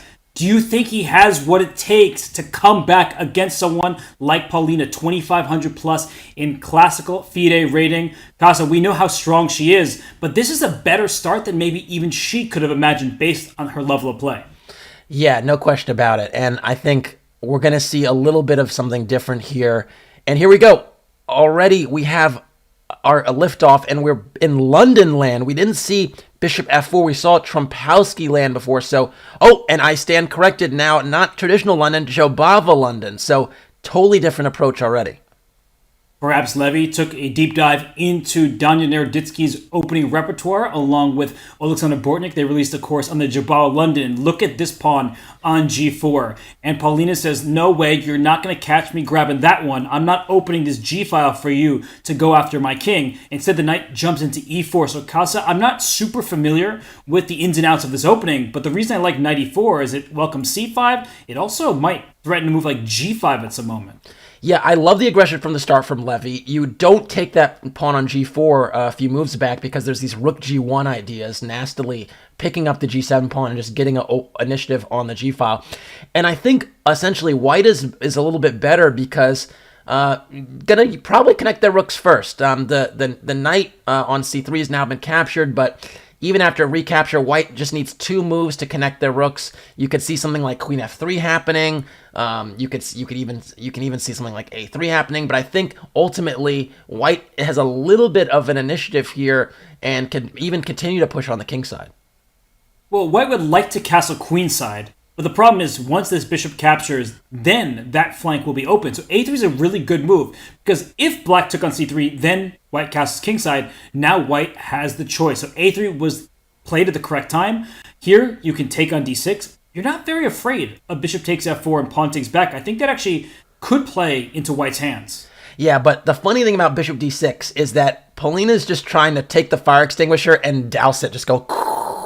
And right now, basically, if she's able to trade a few pieces, that attack is going to be blunted, and then those pawns that have been pushed will be probably overextended and not very impressive. So Levy's going to try and make the magic happen by keeping some pieces on the board, and Polina's going to be like, "You want to trade? You want to trade? You want to trade?" And look at Polina playing b5. She said, let's trade punches right now. If you want to castle queenside and attack me on this side of the board, I'm going to play b4 and open up where your king will land. So e4 played. Speaking of opening up, the center is about to be ripped open. And Casa d takes e4. That looks like a move that you just immediately resign after because I just don't like the look of the rook sitting in the corner. Oh, no, we want to live. We want to live. And so we're going to make decisions that keep us alive. And taking on e4 was a bad idea. Polina develops, instead plays bishop b7. And Levy has a decision here. Does he try and get a little bit greedy and take on d5? Does he close the position and play e5? Does he keep the tension? These are really tough decisions to make, particularly in faster time controls, Robert, because you could have a situation where this move here decides the next 10. It does, because after e5, black's move is forced, and then comes c5. That idea is more or less forced. He castles kingside. He keeps the tension both in the center with the pawns and between the bishops. I like that decision. I think castling queenside was too risky. Castling kingside makes perfect sense. And Casa, you called it. White's rooks connect first, but currently there are no open files, so what are those rooks going to do? Yeah, and the other thing about castling kingside is that pawn on g4 will stick out like a sore thumb the longer the game goes. That pawn was back on g3, it'd be a very, very clear advantage to white because white is all those other great things we talked about, rooks being connected, center control, and so on. Polina's going to try and trade some pieces and then make that g4 pawn look really, really bad. So I wouldn't be surprised to see an exchange on e4 or f4 right now, and I think she's trying to figure out which one makes more sense. And Levy correctly predicted that bishop takes f4 would be played. That was pre-moved by him. And now, after knight takes e4, I don't think that black should go pawn grabbing in the center. Not when you haven't connected your rooks and your queen side is undeveloped. Knight takes e4, queen d4. I would even look at rook d1. The c7 pawn is loose. It feels like you're playing with fire. So if I were Levy here, I would just take this pawn on e4 and then ask those questions right afterwards. Yeah, and I'm actually curious for folks that in the chat that actually have pre-moved before. Do you feel like pre-move usually works out for you, or it doesn't? Like, because I feel like I'm not someone that really is so keen on pre-moving until I'm down to my last few seconds and it's like a time scramble. Otherwise, I assume nothing. But okay, Levy's pre-move was connected to a recapture, so you understand that. But if it's not a pre-moved, if it's not a recapture, I'm not pre-moving squat. I think the chat will say pre-move, what's that, some of them, and others will be like, no, I never pre-move, and then others will say, well, I like playing games as quickly as possible, so let's get them done with, let's pre-move every single turn. And now the advantage is in black's favor. Casa, at first glance, this looks really good for white, but then you remember that your pawn is on g4. If that pawn were on g3 or g2, we'd be telling a very different story. Yeah, it's the combination of that with this combination of just trading pieces. And again, Polina's the really, really good technical player, and she's saying, the more pieces I trade, the less attack or initiative you have against me, and the more that g4 pawn sticks out like a sore thumb, and that's essentially what's happening. And so I don't like the way this is trending for Levy, but we still have plenty of game left, and I do think he is more attached on the time than he has been in previous games on the clock. And so as long as he kind of keeps the time kind of close, I think he'll have his chance. d5 here might actually be a really sensible way to activate some piece and at least try to attack again, and he goes for it. And now it's a big choice for Polina, who is ahead on the clock. Does she trade, liquidate, likely to a relatively even position, or play e5? And that means that we can split the board in half. She chooses the trades. She is up 2 points in this match. Her queen can slide to e7. I still would prefer black, even if white is first to the open file, because king safety is paramount in quicker time controls. I just don't like the location of this pawn on g4. Yeah, it's still a bit annoying. Although now that there aren't any knights or minor pieces on the board, it's at least a bit easier to manage that liability. I think Levy will probably go h3 and protect that g4 pawn, and then maybe even bring the king up to g2 just to consolidate things on the king side, and then you start to feel good about white's control of the file. And rook d8 says, you're not going to control that file forever. Or rook takes d5, you would like to take with the queen to increase control over that file. And she actually plays c5, I like that. No more backward pawn, we can push it all the way up here. I just feel like Polina's doing everything correctly. And for Levy, he's done nothing wrong, but the position remains level. Yeah, it is a very, very equalish position. I think both sides have a few more improving moves to make. Rook d3 is almost like a bit of a waiting move, but also invites this idea of rook e3 potentially. And yeah, Polina's advancing, making more improving moves herself. So very, very level. It's going to be very curious to see who manages their time better in the next minute or so. And Levy down to 125. Polina has 145, so some extra time, much needed for her, as Levy is super fast in the scrambles. And here's a big question. Does Polina play rook d8, essentially saying, I'm okay making a draw? She says no, rook e8. And Casa, this queen side for white, I feel like it could be vulnerable. If you're not looking closely, there could be a c3 shot to shatter that pawn structure. Yeah, it's funny because the eval bar definitely didn't change after that move, but that's a move that conveys ambition. And I think part of that ambition is based on the fact that Polina's up about 40 seconds. And so she feels like, I'm not in any time trouble. Why do I need to be conservative? I feel like I'm the better player. And that's basically what that move says. King g3 is bold. That is a move I would not have predicted. It's the last game of the season. You're going to hold nothing back. King to g3. This is a finals-worthy move, saying, I am going to push my king forward. You have one simple check. It doesn't do much. And queen e2. That's a move that can really hurt you. If you trade, black is already on the verge of winning a pawn. And if you don't trade, Casa, queen f1, that looks scary with your king up on g3. Yeah, the king g3 move was puzzling. Queen e2 makes a lot of sense. Rook d7 is a really, really smart move. You counterattack on f7, not giving black the time to, get any really aggressive attacking ideas, and I think the queen on e2 should probably dart back to e6. I'm not keen on trading queens here because then the king would have controlled the e2 square, the entry square for the black rook. So just defend f7 and chill, and that's what Polina's doing. And again, the time, she's still up. This needs to change for Levy to make inroads. And this rook goes to a7, keeping the queen honest. Also, rook a8 becomes an option.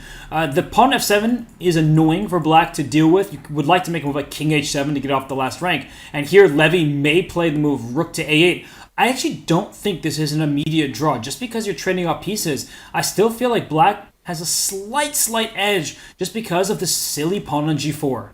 Yeah, no question. And if you had to pick what's the most valuable pawn on the board right now, it's probably the pawn on c4, that black pawn. And so it's equalish. There's so many perpetual checks here that come into play. g6 tries to cover the diagonal, although I'm skeptical that there'll be many refurbishing moves here for black to make. There will always be some perpetuals. But one thing, queen f6, can you actually trade queens, or does the black king get out too quickly? These are difficult questions to answer C3. when you don't have much time. c3, if you want to play for one, you definitely play c3 here. But for Polina, she may say, I'm still ahead in the match. I'll play a calm move like c takes b. I feel like Levy is handling this quite well, and for Polina, her lead on the clock, it's shrinking. Yeah, queen b2 is a very bold and aggressive move. It kind of forces white's hand. I think Levy's going to take on c4, and then we'll see what's up here. Okay, so queen e4 looks right to me. Queen c6, queen takes c2. Why giving up this win for black? Why give up the c2 pawn? Now the c4 pawn. Remember we said this like 10 moves ago is the most dangerous pawn. It's 3 squares away from queening, and it's coming with tempo. Queen e2 check. Don't push c3 or you hang your queen. Nope. So queen e5 first. Now c3 is available, but queen b2, actually putting the queen on the other side of the pawn was probably just winning on the spot because the queen would have ushered the pawn through, but here this is also good enough. But look at this queen on e3, covering the checking square. D2. Oh, queen d2. Here comes the new queen. Polina Shuvalova, the lead on the clock is paying dividends. She now leads by 3 full points. Casa, it seems like she's an entirely different player than we saw her against Lawrence Trent. Yeah, you could see her class. I mean, that was as equal position as equal gets, and she was able to outplay Levy because she's at 30 seconds and a lot of good moves to make. And I'm wondering, Levy's now switching the openings. Is this a little bit of tilt, or is this just trying to mix things up? Because the Scandinavian was not on my bingo card. It's a nod to the first winner of the I Am Not GM Speed Chess Championship, John Bartholomew. I know you're either watching now, you'll watch at some point, somebody will send you this clip. We wish you well. He was the first winner of the IMSCC. He is a tried and true Scandinavian player, hashtag Team Scandi. But this opening, it's not seen very often at the highest levels, though I love playing it in blitz chess because I actually think it's a tough nut to crack. It is a very annoying move opening to play against, particularly because you don't see it that often. And one of the things that I think even justifies this opening for black is the pawn on d4 feels isolated. It's not isolated, but it sometimes feels that way because the knight on c3 is in the way of the pawn on c2, reinforcing it. And for that reason, that I think black can play this way. Although I must say, this bishop b4 business, I haven't really been very familiar with. I've seen this type of position before, but I have a bias towards the bishops, Robert. Yeah, though, with a rook coming to d8 very quickly, this pawn d4 is a target. Bishop g4 is coming soon as well. And I just feel like, as you said, the c pawn needs to be on c3. Now d5 played. Can black just... Castle. Levy does. He's speeding up and he's playing better. Yeah, I love that decision. And actually, I know I probably isn't favored, but as white here, I probably would consider actually just sacking the queen at this point, just because I think other tries are just not as desirable. At least there'd be a bit of an imbalance there, and black's kingside pawns would be split. So I actually would sack the queen here and go for that position. Otherwise, you're just losing a clean pawn, and black's pieces just look very good. You need to take your practical chances. So even though this is only a pawn, I'm going to put that in air quotes, taking this way, giving up your queen for a rook and a minor piece, that would have given the black king some difficult choices. So instead, she was b4. I think this knight can just slink back to e7 to gather this pawn on d5, and black is simply up a pawn. You have to love Levy's position. And look at the difference, folks. for the first time in a while, Polina's the one a minute down on the clock. And that's the game she lost, when she lost a time scramble where she was down, and it's starting to trend that way. And bishop e4, a nice move. Instead of bringing the knight back, the bishop forward, going after this nice pawn on d5. And so we're about to see a position where black is simply a pawn up, but Casa, there is some danger here. For example, if bishop takes and we swap pieces, this looks like the best way to capture, because your pawn structure doesn't get ruined anymore. If you take with the e-pawn, you have double isolated pawns. Sorry, I'll fix my arrows here. Those pawns would be very weak. But after those trades, c4 would happen fast, and Levy says, let me get this knight off the board. He wants knight e5. Yeah, so basically he wants to get all the minor pieces off the board and have a relatively no-risk endgame where you have, all the heavy pieces on the board and just a clean extra pawn. I like the decision. I think it kind of it makes a lot of sense, and it's going to be unpleasant to even begin to try to defend this, because black will also, in addition to all those other advantages, probably have the open file. And she plays queen f4, going after this pawn on f6. If I'm Levy, I note that I'm up a pawn. This queen is about to pester me. I might bring my own queen in. When you're up material, trades are often advisable. So queen d4, it also will get the queens off in a nice way for black, where you keep control over this open d file, the only open file, I might add. Yeah, it's an excellent move. I mean, it's a really, really classy decision, and I would even consider rook f5 now, just harassing the queen further, reinforcing the f6 pawn. A very natural move, and played by Levy, and I'm liking his decisions right now. He's playing great. Quicker, with a clear purpose, and his opening choice to go to the Scandinavian, so far, it is paying off. And with his queen on f3 under threat from this rook on f5, she slides to g3. That does welcome a doubling on the g file. I think for black, the game will be closer to a victory once you connect your rooks in a meaningful way. Yeah, and I think allowing these tempos for the rook to activate are really, really dangerous. You pretty much have to go g3 here. And that's what Polina does, and now the queen is just being harassed. The one argument I could say is white needed to create an escape square, and you basically helped white do that. That being said, you've activated both your rooks with tempo. I mean, this rook on a1 is doing absolutely nothing, and it's going to be hard to find a real breakthrough here. That's the thing. I would have been, again, it's a bias personally, I would have been more comfortable trading the queens, because I don't want to allow any counterplay against my own king.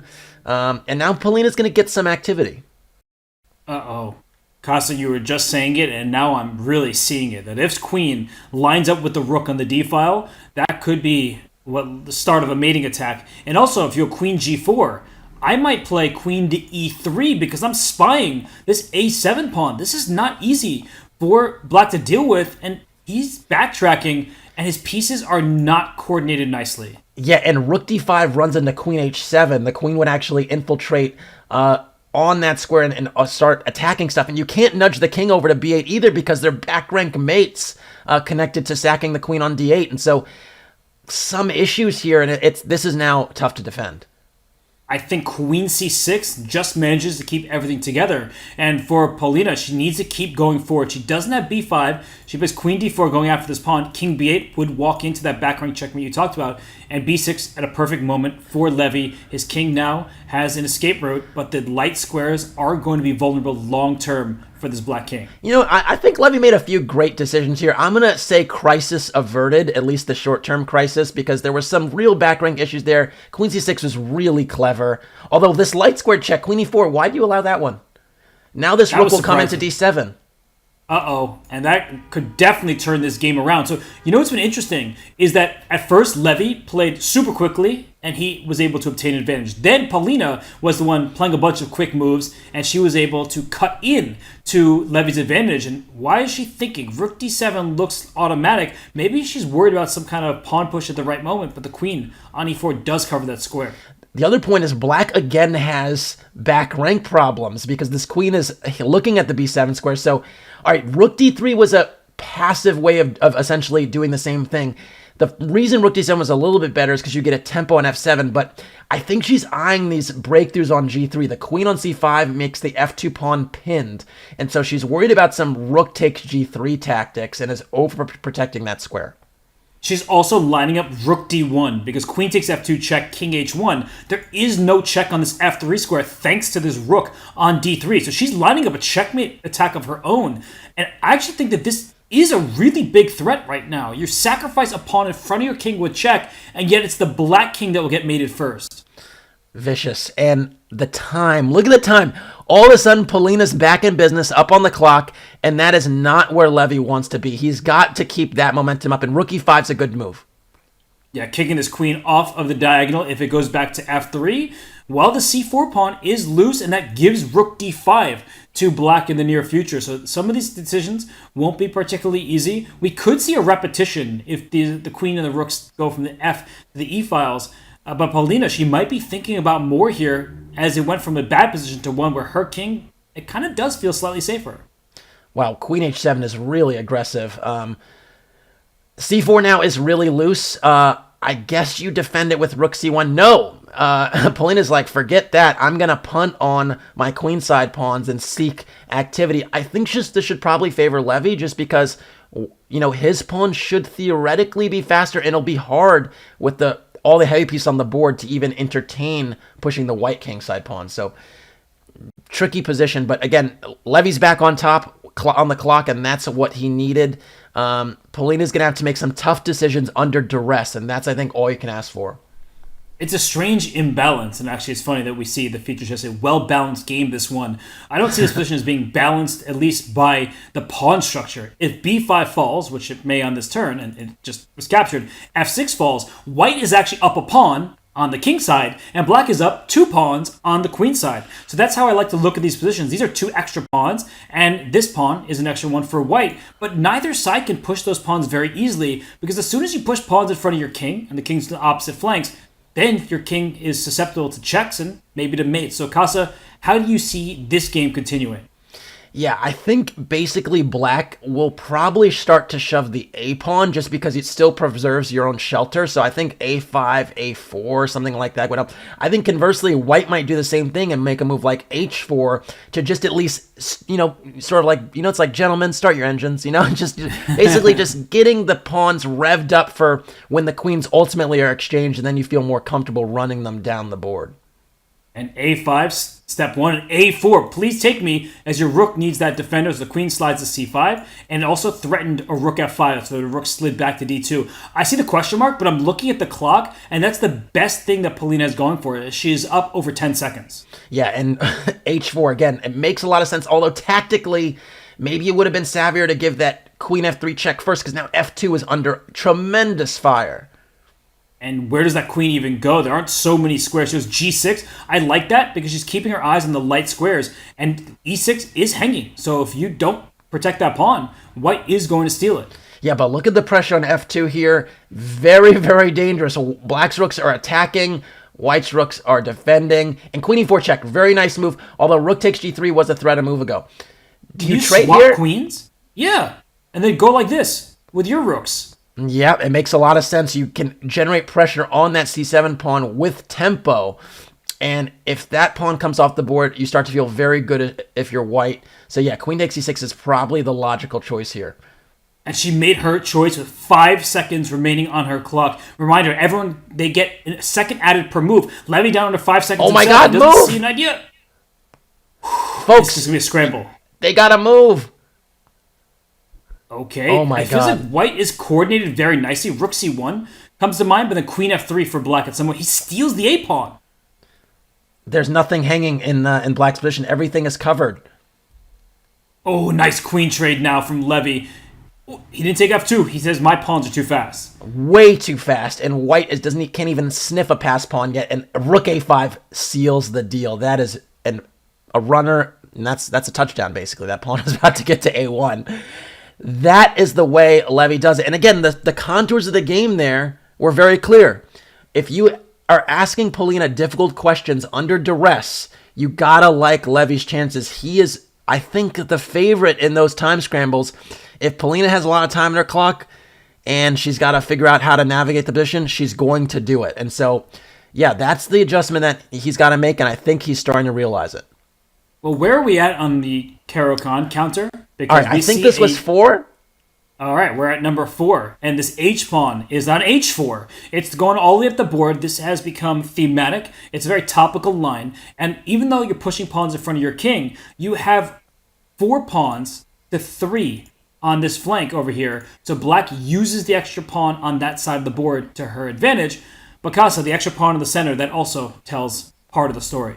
Yeah, and it's a funny one because usually this h-pawn can be entertained as a lever to kind of get at white's king side. Sometimes you throw in h3 and you make sure that white has permanent back rank problems, but right now it's a bit tepid, and I think in the long term some of these piece trades can favor white, because if all the pieces get vacuumed off the board and it's just a pure pawn in game, white would actually be winning because you can manufacture a passed pawn in the center with the 4 versus 3. And so we're a long ways from that, and I would reckon we're not going to get a pawn in game, but that is in general one of white's long-term prospects. That's completely true. Levy read his book during the break, How to Win at Chess. It seems like that would help him start winning some games with Polina. Maybe she writes the book on some of this Caro-Kann theory. She induces F3. Which is a long-term weakness on these dark squares, and then retreats the bishop to E6. Give me this control. B5 in the near future. That's another typical move you see in the Caro. Also, I'm starting to prefer black's position, and her clock is part of the equation. Yeah, F3 just leaves the back door open again. I don't know about, I don't like strangers in my house at night, and so I'm keeping everything locked, and F3 is just a bit too inviting. Yeah, it's the diagonal to that king, and it's the second rank in the long term, just dangerous. A5, we saw this theme on previous game where you're the side that has a pawn minority and you're the one pushing, and it's really to kind of undermine the chain and also restrict the activity of white. So I'm not a huge fan of the queen trade, to be honest, but black is totally fine here, and a lot of it has to do with this expansion on the queen side. And also the fact that this bishop on d3 has no active diagonals. If queens were on the board, if I could place a queen over on h5, I might go for checkmate. But this bishop will stare into enemy pawns, and that's not good news at the moment for that piece. And I'm not sure, Casa, but you might have to take this bishop, because if you push b4, down goes a2. I will gladly grab that pawn. And otherwise, you're going to lose a pawn on the square it currently sits. Yeah, and I think essentially white's best chance now is to get to some type of double rook endgame where the minor pieces come off the board. I could see a scenario where there's like knight takes the bishop on e6, and then after knight takes e6, bishop c4, and trying to essentially whittle some of the pieces down. This h4 pawn, let's not forget, this is a thorn in white's side, because if white ever plays g3, black will play h3, and that pawn will be cemented there. And so long term here, it's very annoying for this king on g1 to find real breathing room, because it's hard to kind of dart out, and again, the back door is open.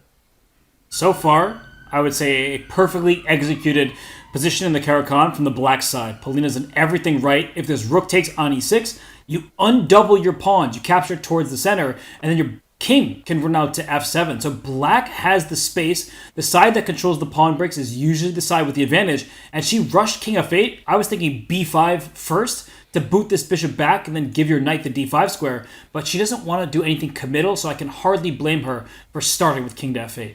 Yeah, I definitely respect king f8, because she just wants to take away this rook e7 invasion, right? That was part of the concern, was the rook getting to the 7th rank.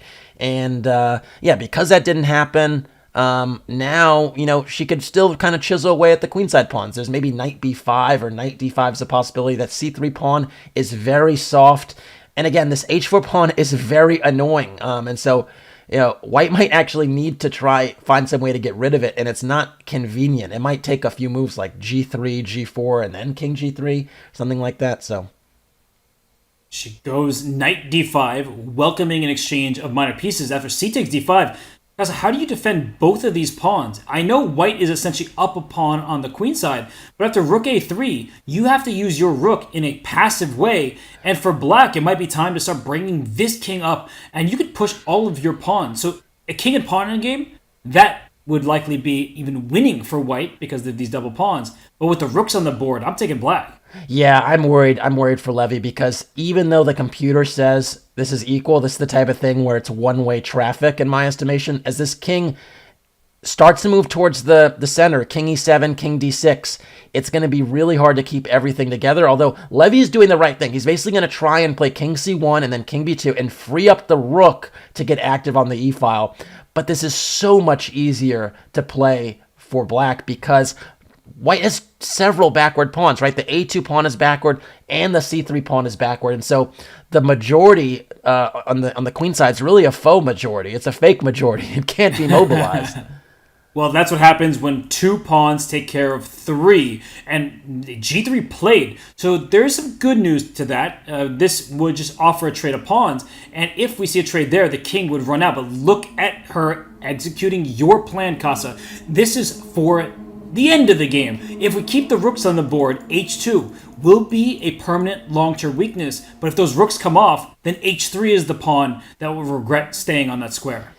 And, don't you... Now f5 might be a really good lever for the king to actually all of a sudden dart in toward the kingside pawns again. Do not ever let this rook on a3 get to the second rank, because it will nestle itself on g2, and you'll have a very hard time as white ever trying to trade those rooks, because the pawn on h3 will become a g-pawn, and then Gary will queen. f5 was a missed opportunity, though. It was a missed opportunity. Now white will have the opportunity to... Oh, f5 again! Yeah, this is f5. The problem for white is that black has undoubled her pawns, which means she has a legitimate pawn majority on the king side. And if her king is able to get into a square like e4, that's that. So king f2. f4, cover the square. Oh, what an idea by you, Casa. Take away the g2 square, then throw the second pawn forward, and I don't think that white can do anything to stop it. And the problem is this king on f2 on the second rank is in a box, so white can never really get active. Like, you might say, well, how about rook c2 to b2, and then you capture on b5? Well, the problem is as soon as black's rook gets to the second rank, and I said this before, if ever there's a rook takes a2 check, this rook will nestle itself on g2, and it will be trouble in paradise. There'll be no real active way to get rid of that rook. And so the question for black really is, how do you finish the game? Because white is now going to have to sit, and black is going to have to figure out how to improve. Where would you go with it, Robert? She's doing what I was about to suggest. She might bring her king right back over to g6 and then play pawn to f5 and then figure out the rest later. And Levy, down under 20 seconds, he has to go rook c2. I don't think he could have went rook e5. As you said, rook a2 would check. If this rook gets to h1, the game is over. And that's why this rook needs to stay on the second rank. Yeah, and again, she has all the time in the world. So that's the issue here. At some point now, you're going to have a protected passer on f4 that needs to be babysat, and this rook on a3 will reposition itself to greener pastures. And it could just stay there. Maybe the black king might walk forward to a5 and b4 now. I think you play b4, pawn takes rook g3. Oh my god. Oh my goodness. Oh my goodness. Hide your kids. That is... You get 2 connected passers 2 squares away from queening. The rook cannot stop it. This rook a7 is a much more tame approach and just as effective, but what you just suggested was spectacular. I kind of, I don't root for any player, but that would just be a sight for sore eyes. A rook landing on g3, because if that capture happens, you have 2 passers that can't be stopped. And the rook is coming in, so this might just happen. Oh my goodness. And she even can protect on c6 and play king c6. That's how much time she has. She doesn't even have to be down material to win the game now. And this is just torturous. I think the only reason this game is continuing is because it's the last game of the segment. And we know that, Levy's probably more of a favorite as the time control quickens, but this has been tough. Now wait, rook f3 was an opportunity. Rook f3 could have picked off the h-pawn. Bring the king. The king needs to move to a4, a3, rook get g3. comfortable. Rook g3. I'm telling you, it wins. Robert, that is brilliant, man. That is a brilliant move. It is hard. It's hard for us folks to sometimes find that, man. But yeah, honestly, even f3 wins now because g4 is hanging, or you could put the rook behind the pawn, and even king pawn endgames are winning now. This king on a5 can just start walking down the yellow brick road of that a file and start to just snap stuff. Yeah, that's true. So rook f4 is good. Rook e2 winning the h-pawn, and then rook h1 because this becomes a huge threat, and actually h2 should win with rook a1. Rook a1. Oh, Wow. That's that. What a game from Polina Shuvalova. She was faster, she had that endgame technique, and she went with it to a 3-point lead.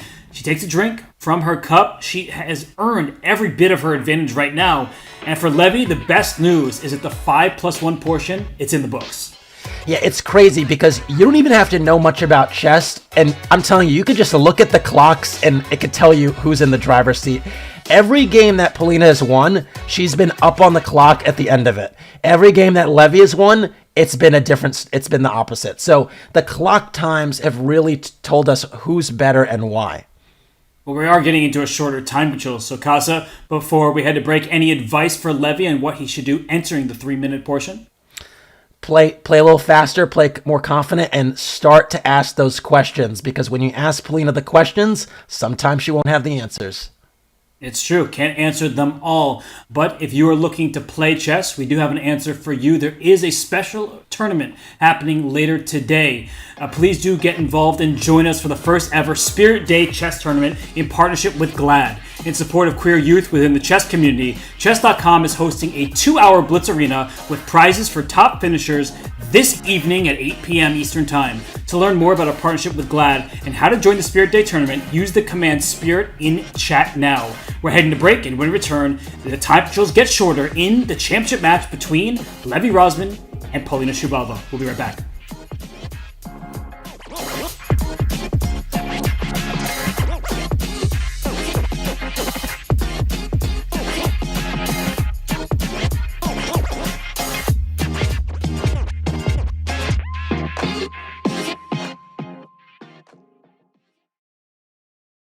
Chess Kid is fun.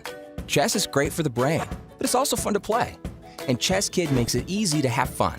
Whether your child is a total beginner or a prodigy, they can hop on and find a well-matched opponent from around the world at any time. Chess Kid is the safe, parent-approved way for your child to play chess online.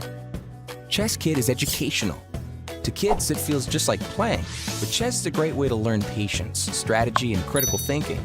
Chess Kid features a comprehensive training program that guides kids to level up on their way to mastery. There are more than 50,000 chess puzzles and a whole library of entertaining videos that teach strategies, tactics, openings, and endgames specifically for kids. Chess Kid is easy. Whether you're a parent helping your child, a coach managing dozens of kids, or a school of hundreds. Signing up is free and easy, so what are you waiting for?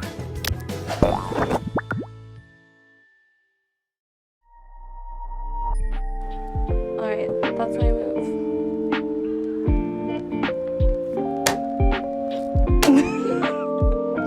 Oh yeah, do you want to be black? Okay. We have a No Boys Allowed chess club because it feels like in chess sometimes there's too many boys who are just, you know, critical or judgmental. It's a pretty intimidating space, or it can be when you go to a chess club and there's no other girls there. So we want this to be a place where girls feel comfortable playing chess. It doesn't matter if you're good or a beginner. That's what the chess cave is for.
You've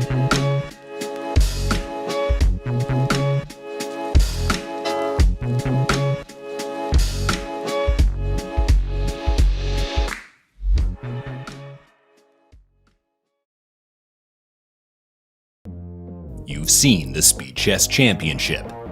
Now it's time for the rest of us to get a turn. With no grandmasters allowed, it's the I'm Not a GM Speed Chess Championship. Watch your favorite chess personalities duke it out in Chess.com's exciting speed chess format. There will be brilliancies. Levy stacking another pawn. Bishop c3 and rook a1. No, rook a1. There will be blunders. No, no. He fell for it! See old rivalries. This is how on. New foes. With a $15,000 prize pool, who will take home the crown this year? He's up 8-0 and he resigns. Polina Shuvalova, she moves on to the final. The IMSCC starts right now.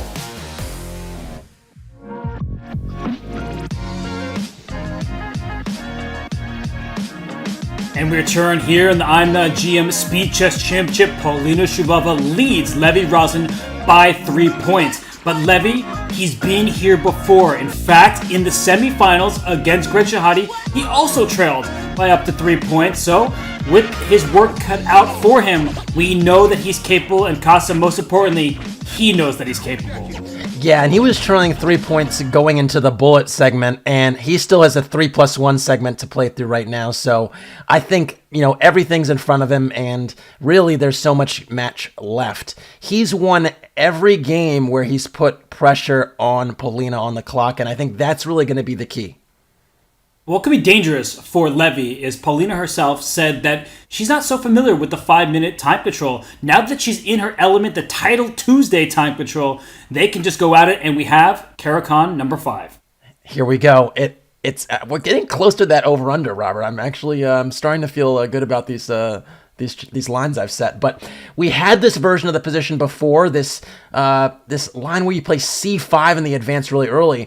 In a previous edition, the queen, that white queen, got to the g4 square through a really savvy maneuver with c3, queen a4, and queen g4. I do not think Levy's going to allow it this time. Well, look at this. Instead of playing c3, Polina castles first, and only now plays c3 after Levy committed his queen to c7. So I like this queen a4 check idea going over to the g4 square. Might not be necessary, though, because black is lagging behind in development. Yeah, and again, I think really the problem for black in these positions is the pawn e5 serves a very annoying wedge for attacking chances, and so you don't feel good about castling there on the king side. Black will have to delay it by making these moves like knight f5 or bishop b7 or d7 as Levy's making right now, and he's gonna keep his key on e8 for longer than you think. This does not look very pleasant, at least to my eyes, for black. c4 given a question mark, but it is a very natural move. I think the reason why the entry doesn't like it is after pawn takes c4, you either carve out the d5 square. Wow, okay, that move I am surprised by, because I learned that when you have this type of position, you want it to be open for black, not closed in the center like this. Yeah, and I think the problem here for black is how are you going to unravel your minor pieces? Both the bishop on d7, the knight on e7, and then that bishop on f8, they all basically needed some life. I would have put the bishop on the c6 square and not... Oh, Robert, we have to point out, that bishop on f4 allowed this move f5 to be played. It was like a one-stop shop opportunity where the bishop on f4 would have been hanging, and so the queen could have taken. There was no en passant. So that was a bit of a miss there, but just so tough to see. This is 3+1, folks. Yeah, actually, it's a really good point. So instructive that I'm going to ask for an analysis board for the first time today, because black is cramped, lacking oxygen in the position. So if we go back to that moment, bishop f4 was given an X because f5, as Casa points out, the bishop is loose. Normally you just take en passant, you open the position up, but here you would drop that bishop on f4. So Casa, well spotted by you. That was one opportunity for black to gain some critical space. Instead in the game, we saw natural looking development, but as white pushes the black pieces back, f5 no longer works the same, because when white takes en passant here, then this bishop on e7 is loose. So once you take on f4, I take on e7, and clearly white is the side for choice with the black king being hunted. Yeah, and now that was basically, that little opportunity was missed, it's really hard to figure out, again, where's this king on e8 going? How is black going to generate play? a4 I like from a practical standpoint. You're basically spoiling the structure, white structure that is, on the queen side, and maybe you have some avenues in with some knight a5 or rook b2 at some point. Although I love a rook b1, rook b5 exchange sacrifice at some point. I feel like it could be on the cards one day.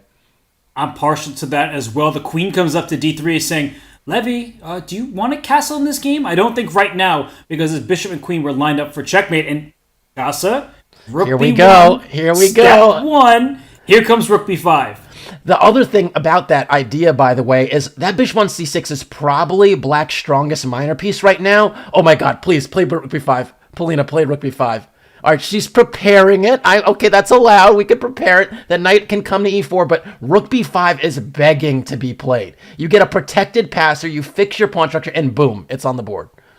And you deserve a huge shout out, double exclamation point, and it's deserved because this move says, I am giving up a rook for a bishop. That sounds like a bad trade. You're undoubling your pawns this way, getting a protected pass pawn, and in a closed position, rooks aren't necessarily worth more than minor pieces. We say rooks are 5, knights are 3, but when it's closed, knights are actually good, and this bishop on c2, it can go out to the a4 square at some point, and the black king could be in danger. And watch out for queen h7 here.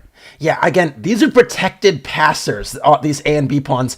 Robert, in the previous game, before the end of the 5+1 segment, you were just demonstrating these wonderfully aesthetic lines with sacking the rook and having 2 pawns on the 6th rank. These pawns aren't that far away, so a4 would be my option every day of the week, just to make sure those pawns are connected, and then that queen on c7 will be tethered to the a5 square.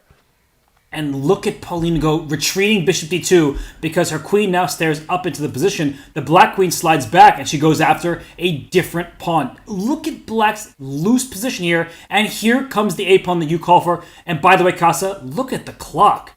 My goodness. I mean, this is really, really beautiful strategic play, and she's up on time. Again, that is the key. If Polina's up on time, you have to like her chances, and it's because she's getting really great positions that she can navigate well. Now, that queen trade, I wouldn't have gone for. That king on d7 was exposed and vulnerable, although practically speaking now, these pawns should still rue the day right now. Rule the day. They are dominant. And another passed pawn for good measure. So white has a passed A pawn, a passed B pawn, and a passed H pawn. I see the engine saying that black is okay here. I think practically speaking, it's such a difficult position, but bishop g5 is a good start, Casa, because you're trying to eliminate white's grasp of this a5 square. Something has changed a little bit here, because a few moves ago, I didn't think we had to even remotely be worried about black's central pawns becoming menacing, and now they're kind of becoming menaces to society. Now that bishop has left the e1, a5 diagonal, how do you push a5? You don't. So it's going to be tricky conversion, although now c5 looks like it's dropping off. Well, e5 also dropping off. You can choose how you want to capture in this position. I think that that's a critical pawn, and also the b pawn can be escorted to the other side. She takes on g5. We see the engine. It's saying not the best choice, but still good enough at this stage. And how is Polina going to do? Is it the h pawn? Is it the b pawn? Is it the a pawn? Which one? Robert, h6, h7 looked really nice to me because h8 queen results in a fork. Ooh, that is really actually nasty to uncover there. So king d6 by Levy, that's a good move. The knight comes to c6. Now a6, a7 will be defended.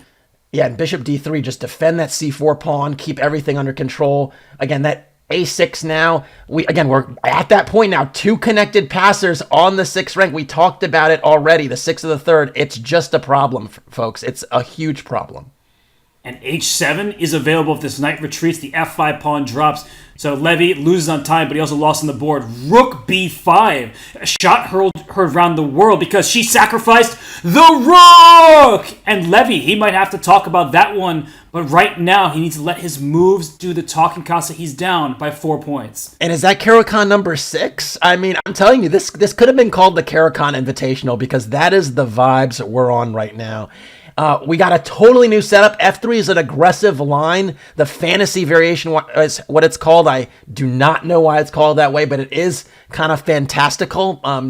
Again, you're pushing the F pawn that early, but you're trying to maintain the center. I think this is up Levy's wheelhouse stylistically, so I'm a fan. What I'm a fan of, though, in quicker time controls is making my opponent prove that they have compensation, because compensation is often quite vague. What does that really mean? How do they seize control of the board in a way that compensates for a pawn? And here, black is up a pawn, and the question becomes, does Levy have enough? And for Polina, what does she do about her development? Because right now, she is behind. Yeah, usually for compensation for me, and I think for folks at home that are trying to think about it, I think if you have 2 or other 3 elements in your favor, it kind of justifies it. So if you have central control, that might be one thing in your favor, and I think white definitely did before Polina's really brilliant expansion in the center just now. I would have said for sure that would have been compensation. If you have a lead in development, that's another thing. And so I think there is compensation just based on those 2 factors. Then the queen was chased around a bunch. That's another thing. White's rooks are connected. That's kind of another thing. And so there definitely is compensation, but the question is there more than that? And now it's actually material equality, because after this pawn took on d5, Polina says, let me get my king to safety. And now that we see these pawns swap off, it is even material, but it's not a completely balanced position. We have another game, Casa, where this pawn is on f3, so the dark squares might be a long-term issue for white to deal with. Yeah, and again, I mean, can I take you? Can you give me some lottery numbers? Because just prophetic stuff, that f3 pawn sticks out like a sore thumb the longer the game goes on.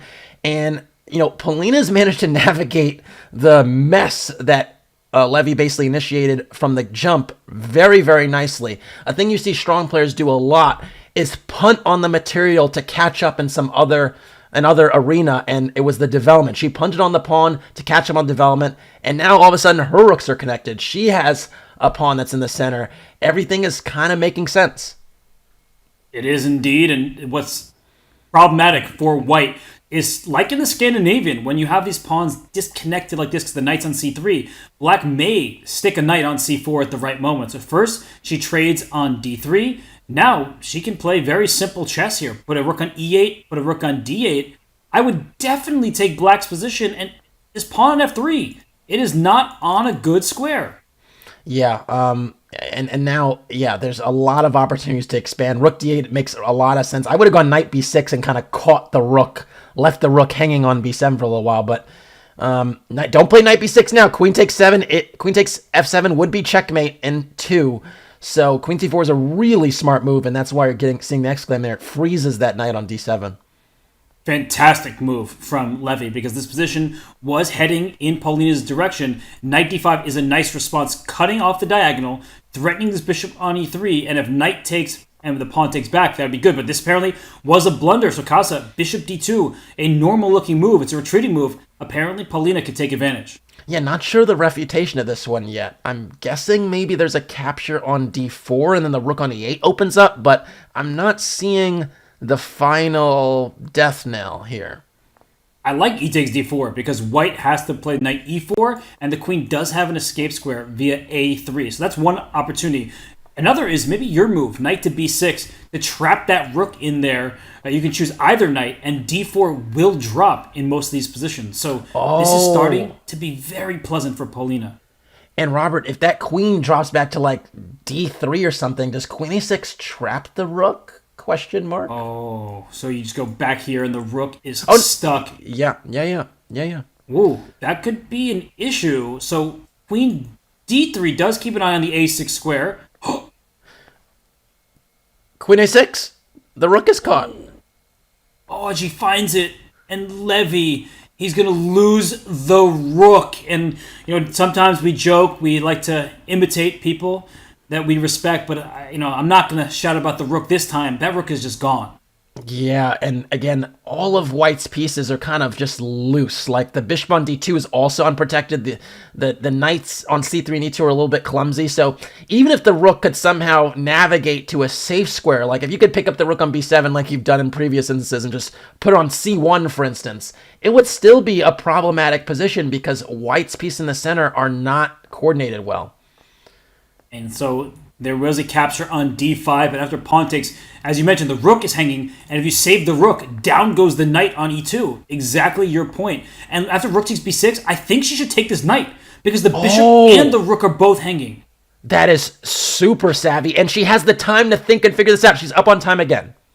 She is going to take this knight because it wins her a full piece, which is better than a rook for a minor. And unfortunately for Levy, he's down to 15 seconds. He might need to throw in the towel because that is a full piece. And now Polina Shuvalova is up by 5 points in the match. Yeah, and don't discount confidence and momentum. Okay, we have a shift from the Caro-Kann to an Owens defense. I was going to say French because it started with e6, but then it went to b6, and this combination is the Owens defense. Robert, I know you are not a fan of the French. Are you a fan of the Owens? I actually play the Owens sometimes in online Blitz and Bullet, but Lawrence tried this against Polina. So Polina undoubtedly has looked at it since that match, and we see her get the bishop pair once again. She can safely castle her king. This battery on the diagonal here, if the knight moves, it could be a checkmate, but this bishop can slide back. I just like this for white. This was giving me Scandi vibes because we had this bishop b4 takes c3 position in the Scandinavian earlier, and that was actually one of the games Levy actually had the upper hand for basically almost all of it. And in that position, the d4 pawn was a bit loose. Polina went for early d5 break, and in that game, Levy also castled long. So I'm wondering if he's actually going to look to maybe quickly develop the knight to c6 and castle long and generate that pressure on d4. There are tactics because the queen on g6 and the bishop on b7 are bearing down on g2. And so knight h4, if the queen e4, you lose the game because the bishop would go out to f3. The bishop still could go out to f3. Don't tell me this would be a draw by repetition. That would be something. I think I'd be surprised. I would be surprised, but that definitely is an option here. Bishop d2, yeah. Ooh. Sensible. Casa, no, not only is it sensible, it's brilliant, because knight h4 would now force queen... Let's get an analysis board here. That's disgusting. This move is so clever. If we just make a very logical looking move like castle's kingside, knight h4, you don't have any of these squares available to you, so queen goes to e4, and bishop f3 hits the queen and the bishop behind it. So take my knight, I get your bishop, and then your rook. That is really savvy stuff. That actually kind of deserves an exclam, the bishop d2 move, even though, it didn't register as such. That's a really, really strong move. And then now the pawn on d4 is more secure with the c3 move. So everything's kind of covered, and white is definitely for choice. And it's impressive stuff. Although I love Levy's decision to castle long, it's what he has to do to justify the play. And I think there's still some drama to be had on g2 because of that battery. And there will be some cool tactics available. This is Polina's style, right? Levy, you're trying to checkmate me. You need some wins. Let's get those queens off the board and see who's better. Knight e4 says no queen trade for you. F5 can always be a follow-up, but I would just move my bishop out the way, probably to f4, and I can always drop back, park it on g3 if I need to make my king feel safer. Yeah, it just gives you an extra layer of security, little picnic blanket, it's a little nice thing to lie on and be secure. And essentially here, the queen trade was probably objectively Levy's best choice, but for the match situation and from the stylistic perspective, it's not the ideal choice. So queen f6, another excellent move. And here we go. We're having a mess right now. Knight takes d4, bishop a6, I think it's the only move, Robert. No way. And you gotta do it. She didn't plan this. That's clear because she's paused. But knight takes d4 earned an exclamation point. And your point, Casa, the bishop and the knight are loose and black just stole a pawn. She finds bishop a6. And that move is fantastic. Now, to be honest, I don't know what happens next because everything is hanging. The rook on f1 will be loose in a second. Do you move that after the bishop takes on a6? Do you take on the knight on d4? It's so messy. I think you have to take the knight on d4, but I'm afraid to evaluate this. Well, the good news for white is that you're going to be up a minor piece for a pawn, and after bishop takes f1, I think we take back, and if rook takes d4, this is my essential point, that there's a queen a8 check, and your rook is loose on the other side. So it's getting really messy. We could get a position, Casa, where black has a rook and two pawns for two minor pieces. That's about even by point value, but it really depends on the ensuing position. Yeah, I feel like, because of that, you have to take with the queen on d4, right? In that line that you're describing to invite a queen trade, and then you take the sting out of queen a8 check if the rooks are still protected, and, the rook on h8 specifically would be protecting that line. I actually prefer the 2 rooks there, but okay, that's a moot point. This is a totally different position. Okay, so queen g4 is now met by rook takes d4. This is clever stuff, which means that d5... If she plays d5 here and is able to keep her extra piece, I don't know what's going to stop her. And she plays queen f4. This, folks, is human play. Queen f4. I mean, basically, that was a tough move to play under duress. And look at this. Levy is now up on the clock. And that, again, has been the telltale sign of who wins and loses these games. As Polina gets lower, she'll have to make some tough decisions here. And Levy's pieces are starting to work. That bishop on b7, still looking at g2. Levy's getting a piece back right now. It's just a question of how. The reason why is if this bishop c3 looks like it's good for white, because both rooks are under attack, but look at Levy. If we can, I don't know if we have time for an analysis board, but I'm going to bring it up very, very quickly that at this stage, bishop takes h4 looks like a free rook, but you get checkmated because I steal your pawn, I go right back, and then I bring my rook up here, and you can only block with your rook because I stole your pawn, and that would have been checkmate. So a brilliant save there from Levy. The tactics worked in his favor. And let's get to the live board quickly. As Polina, she is now down several pawns. She is trying to save this game. Casa, do you believe in the drawing chances of the opposite colored bishops? I don't, because heavy pieces are on the board. When you have a rook on the board or a queen, these positions don't have the same drawing tendencies you'd imagine otherwise. And now these light squares are super weak. I'd walk this king. King c6, king b5, king a4. Why would you trade rooks, though? Why trade rooks right now? You didn't need to do it. You just said the presence of the heavy pieces gave black better chances. And king to e3, unfortunately, it looks like the black king is in now. a4 was necessary from Polina Shuvalova, but she's got 2 seconds. Can hardly blame her for not finding all of the accurate defensive moves. Yeah, and it seems like there will be enough, because now it'll be 3 pawns? 3 pawns indeed. Although, how do you win this game? Because a6, bishop c7, b5, I've stopped all of your pawns. Yeah, although there's going to be some breakthrough eventually with e5, and then if f takes e5, f4, right? Okay, the engine's not liking bishop e5, but that's not the move. So king b1, now your king can actually migrate towards the queen side, or sorry, the king side. You're going to give up the a pawn, bring your king back around, and then go after these pawns over here. That's really smart. The problem essentially is that even though the pawns right now are both protected on they can be protected on f4 and h4, eventually there will be some lever connected to e5. And that e5 break is going to result in either the h-pawn dropping or the black f-pawn becoming a new potential queen if white ever plays f takes e5. And so that's essentially what Levy has to navigate here. Keep the pawns protected and then walk the king over, and that's what he's doing. Now e5. e5. Well timed by Levy. Great explanation from you. And this should be a winning endgame because the white king and bishop can't defend on both sides of the board very easily. Yeah, and there's this concept, isn't it, like of the pants or something, like pants legs? It's like trousers. As long as the trousers, right? As long as the trousers can be contained, then the bishop kind of has its day, but not today. Not today. It is now 7-3. Levy Rozman gets a much-needed victory. He shakes his head a bit, but I thought he played that game extremely well. He created the complications, and he was able to come out on top. And I think we have Caro-Kann number 6 or 7 here. 7? I'm losing track, honestly, but the Caro-Kann is the opening of the day. Yeah, so basically this line we have not seen before. This advance with h4 is really, really fun. And leads to really aggressive attacking positions for white. c4, this is an incredibly dangerous move. I've actually looked at this, Robert. You can take on b2 and get these and try to grab that pawn, but the positions are so dangerous to defend.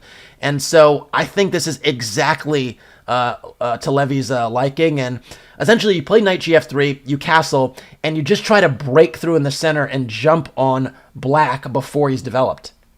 And this bishop on g5 is in a perfect location. It can't be kicked out by a pawn very easily. You're never playing f6 and inviting the queen in. And so that's going to be a thorn in black's side. But Levy I think his preparation finished at that moment. He went for a think here, and he made an inaccurate move, but one that still gives white a good-looking position.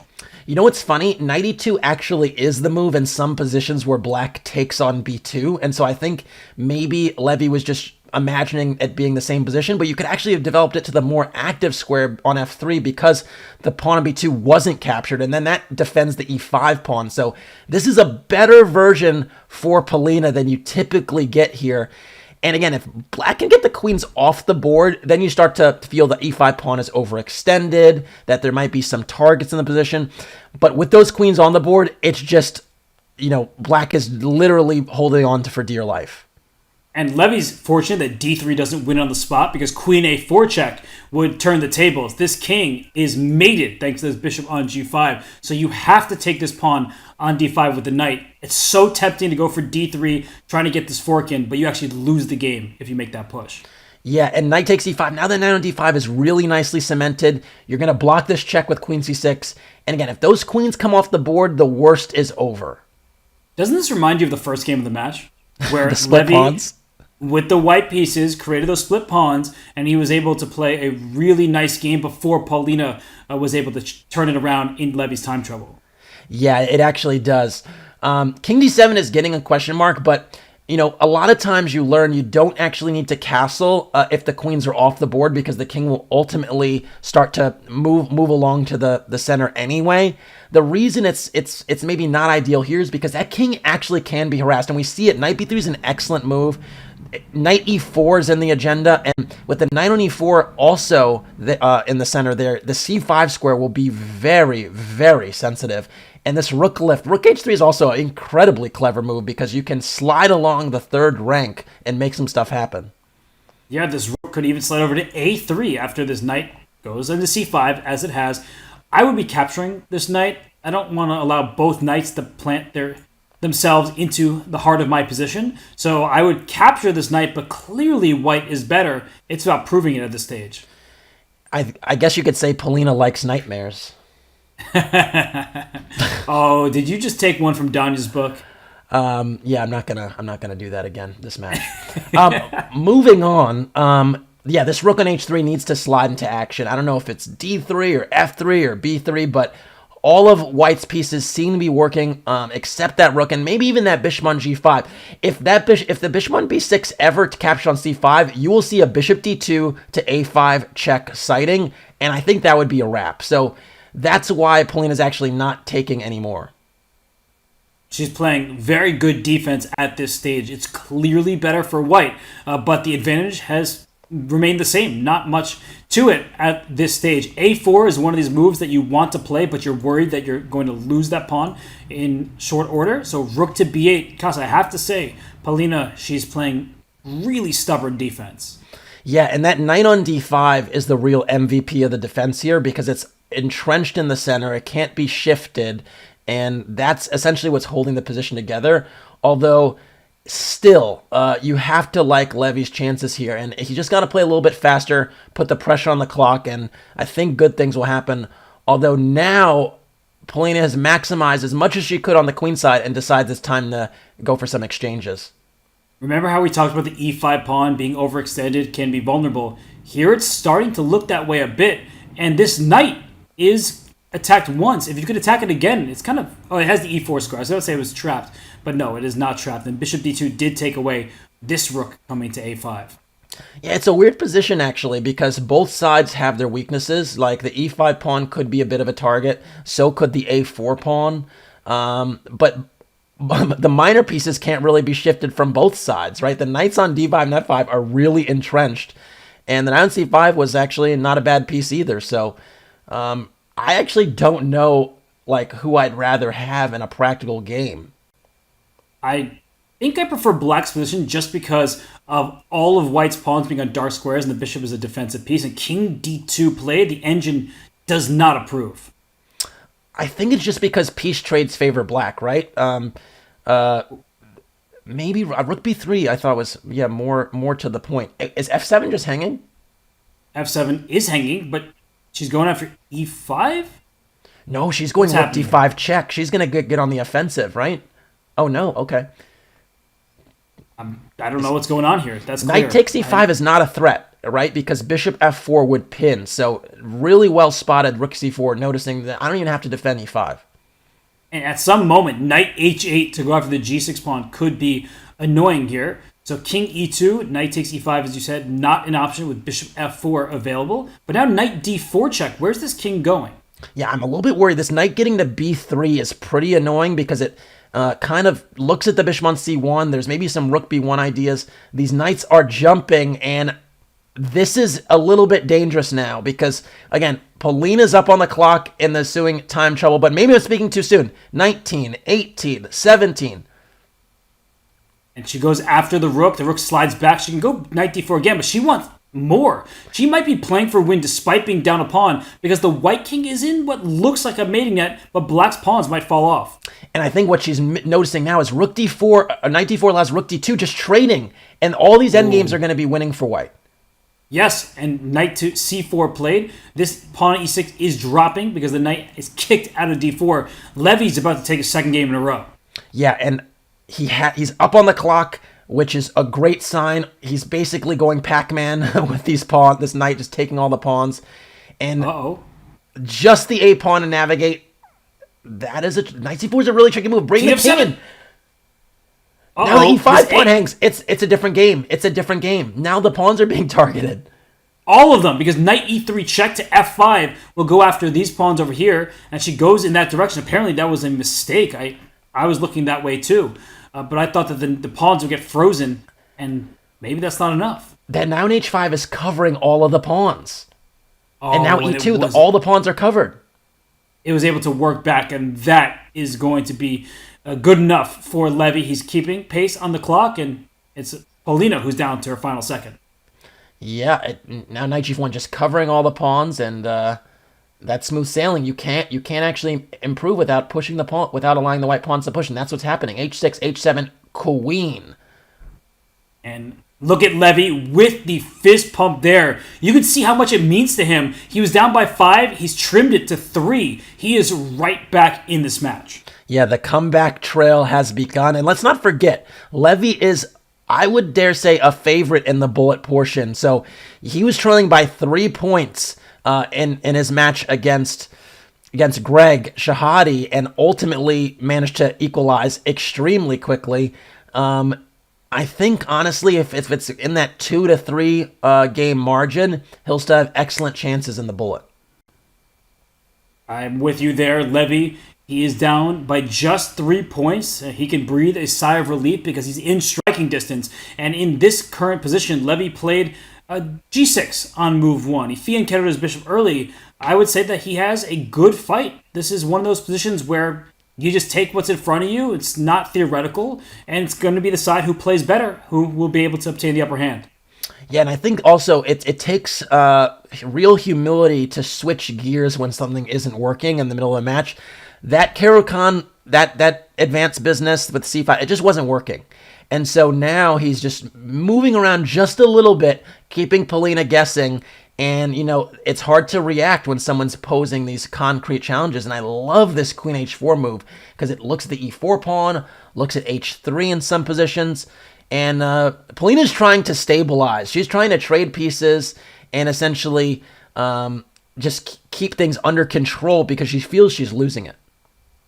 She still is up 3 points, but the trend has been going in Levy's direction. Shout out to nearly 30K of you watching across all platforms, whether it's Twitch, YouTube. I don't know. We're on TikTok. I'm old. I don't follow this stuff. We have all the things. All the things, yeah, Robert. we have all the things. And for those of you who are watching, let us know. Do you think that Levy can come back? Because Polina was up by 5. Many of you were thinking that she would run away with this title. Now Levy is back to a familiar territory. He was down by 3 points against Greg Shahade. He won that semifinal to earn his spot here. And Kaz, I have to say, Rook e5, an excellent move from Levy. Neither side wants to budge in the center. Yeah, it's so funny because both sides are doing what they do best. I think Levy's keeping the queens on, entertaining attacking chances with h5, h4. Polina played an early b4 and then a4, a5, fixing the queenside pawns of black on light squares. So if the queens do come off the board and there's a skirmish, those pawns on the queen side might ultimately be targets for the white bishop. So both sides are basically doing what they do best, and there's also good clock management here, so I'm curious to see what happens next. Okay, g3 played. After h4, we will see g4 as a response. I don't like the look of giving the black queen the f4 square. So, Casa, is there a world where she allows white this pawn to be captured on g3 and white's pawn structure ISO in the center? Yeah, it's basically like make a decision from two really not undesirable options. I think I'm going to keep the pawns tethered together, and I'm going to go g4 and cringe that I basically create this Swiss cheese dynamic. But okay, Polina goes for another route. I guess she's going to take on g3 with the f pawn, but I don't love that. She could take with the rook too, but again, that f4 square weak, very available essentially. So yeah, but maybe rook takes g3 is the sensible choice. I would have taken with the f pawn like she did. This position is starting to look very good for black. You talked about this earlier. It's about pawn islands. White has 3 pawn islands from the A through C file. The E pawn isolated means that white needs to use all of her pieces to defend it, and then the 2 over here. Meanwhile, black has just 2 pawn islands and has the bathtub formation. That's what I like to call this here. This bathtub formation, usually very solid, hard to get at. I like Levy's position, and this could be a 3rd straight win if he plays his cards right. Yeah, and I must say, if the queen trade does actually happen on black's terms with queen takes f6, check, king takes f6, we might have a king of the hill sighting, because that king could just install itself on e5 and really be pretty cemented. It's like almost like an outpost for the king. I do like this h4 move, though. The idea just basically carving out some dark squares, preventing further encroachments for black. If the black had any ideas of g5 or some rook h8, rook h5, you're just making it a little bit trickier. So there's a tension here. Both sides don't want to trade queens on their opponent's terms, so they're guys chilling, and it's a kind of a tug of war to see who's going to blink first. And we see the rooks go up and back for both sides. Levy, he's down to 40 seconds to Polina's minute and a half. I could see him trying to make a draw by repetition, but he goes queen to e5. I like this. No, white does not want to trade queens. That's taking on black's terms, and this isolated pawn will be bad. And as you keep noting, black does not want to take on d4 because you fix white's pawn structure in the center. Watch out, though. There's a shot on h4 there. Yeah, it's funny. There's a little tickling happening here, but I don't think you want to continue to keep your king on h2, because rook takes h4 continues to be that idea.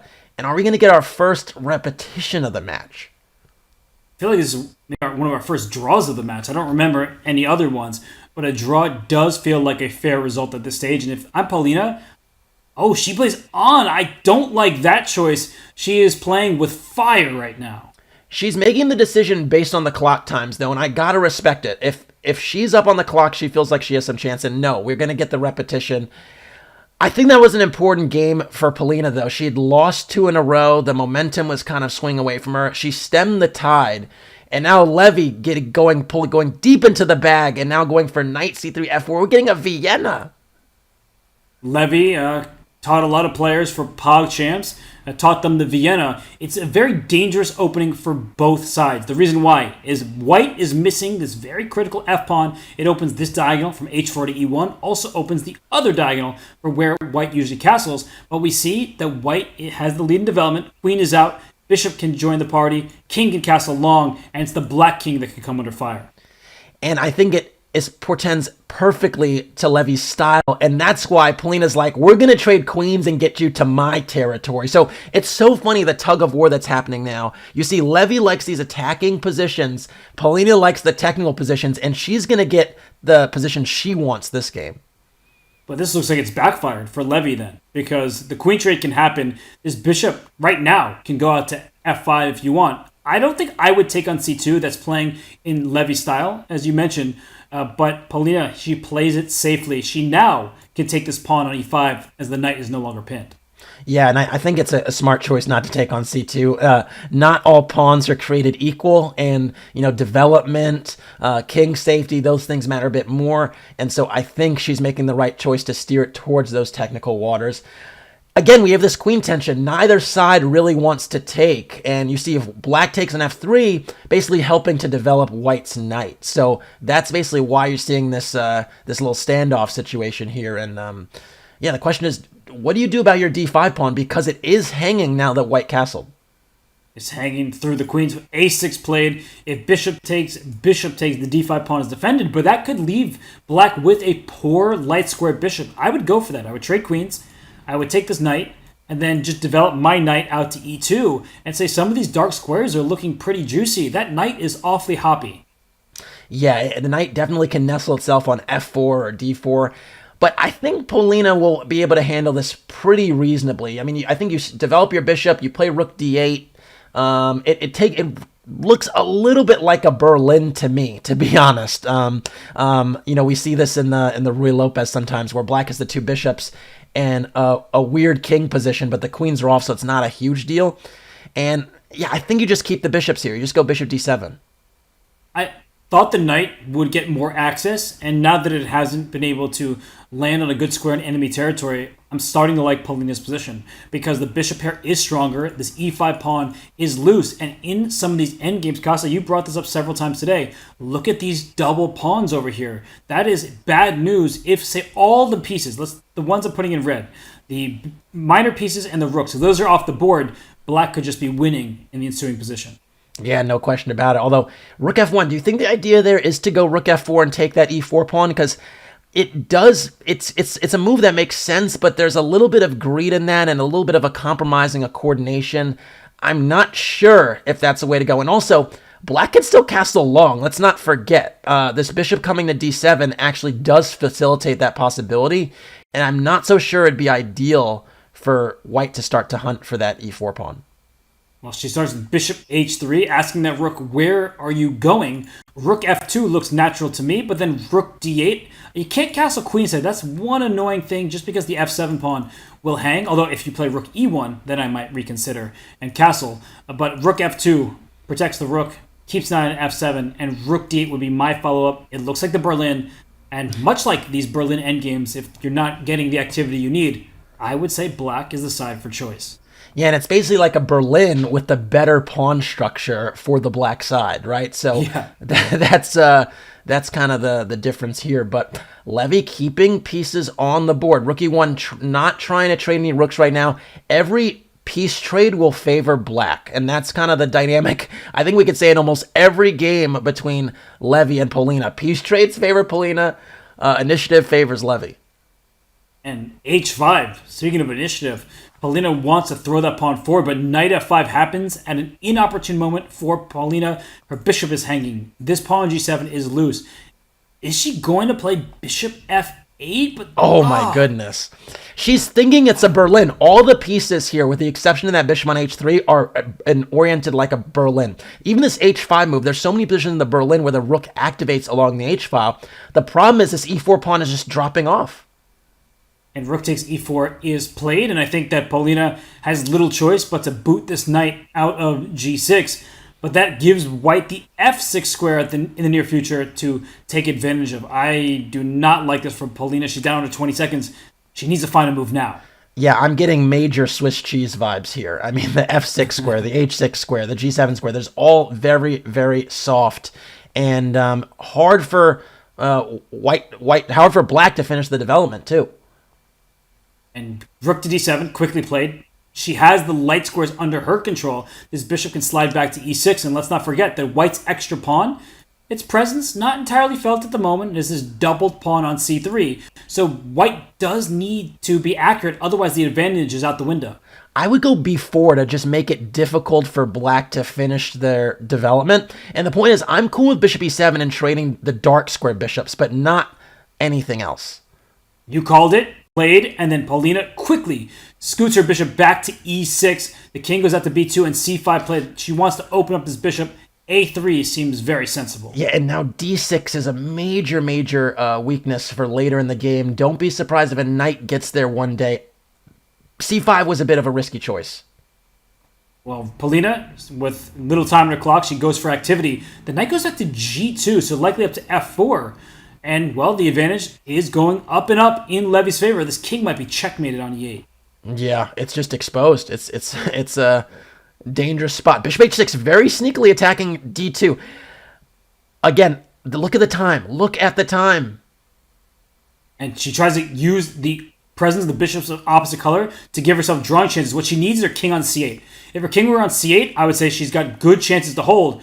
Right now, I'm worried because at some moment, I don't like. Because And now the king gets out. Get away. Now the king gets out. There are some drawing chances now. Although the a5 here, the presence of heavy pieces, the presence of rooks means this is not a simple hold whatsoever. Although rook c6 now maybe forced to trade rook c7, rook d7, trading those rooks. Right? You said rooks. She says what rooks? And now it's Levy who has less time. And if he's not careful, b takes a4, and black can play for a win. And I think Polina can make moves faster, just shuffling the bishop. And the a file will open up here. But the king. Oh no! The king is just going to take everything. Oh my goodness! And whose pawns will run faster? I think black says g5 and h4. Oh my goodness! G5. She's going after the pawn directly. She wants it. She doesn't want to. But now it looks now like the king's active. First. Oh my god! This is a race. How do you go b7? You have to take it. You have to take it. Oh my god! The black pawn. Two connected pawns. The bishop on d6 is out of the game. Oh my goodness! She's trying to use the h pawn. It's over. Oh my god! h3, h2. You can't stop it. Here they come. Oh my goodness. Oh my goodness. And the bishop and the pawns are perfect squares. That is the worst part for Levy. Oh my god. All right, that is a major turning point. Polina won a time scramble where she was initially down. That has not happened yet, and that is a massive, massive momentum shift. And the reason that she was able to not just survive but even win is because Levy allowed that king and then the black rook to escape by trading on d7. So that's a moment that Levy will certainly regret. And now he's back to his kind of cagey openings. He's playing in my style, sort of the hippo, the rat, whatever you want to call it. It doesn't look very nice in general, but it's tricky in blitz chess. Yeah, and Levy needs to snatch back that momentum because it's a 4-point deficit. Although this position is very, very dangerous for black because white is going to connect their rooks first. They're going to castle long. And there are a lot of pieces in the center that are whites. And a lot of black's pieces are still on the 8th rank. And by a lot, you're talking about these that I'm putting in red. A completely underdeveloped situation for black. And castle queenside, bishop e4. The light squares are whites for the taking. I think black might lose an exchange quite quickly. Yeah, there are tactics galore here. F4, it's so funny. So often, when you talk to people, you say you play on the side that you're better.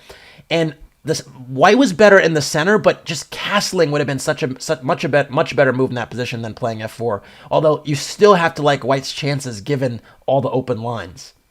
Yeah, for a speed chess game, I'd rather have the safer king rather than the extra material. And we see bishop e4 played, staring at this rook in the corner. The rook should probably move. Don't go to a7. That would be a sloppy square as white castles and there's too much pressure down the d-file. I just feel like black's position is much more challenging to work with. Yeah, and bishop c6 is also really tricky. You pin that knight on d7. You ask a question to that bishop on e5 would actually be de facto unprotected. And they're still castling long on the agenda. Bishop c6 is an excellent move right now. And with Polina out to a 4-point lead once again, she would love to make it 5. And Levy, he can't tilt. That last game is going to frustrate him. He was actually the one up a pawn, and yet he lost it. But he can't just throw in the towel. He needs to keep fighting. Rook d1, another good move. I'm worried about black's king. Why rook d1 and not castles long? Is there something I'm missing there, Robert? Oh, is there a queen trade, maybe? Takes and queen g5. Okay, that was the dynamic. I was like, why wouldn't you connect your rooks? It makes a lot of sense. Polina, actually, for once, wants to keep the queens on. That is quite the role reversal.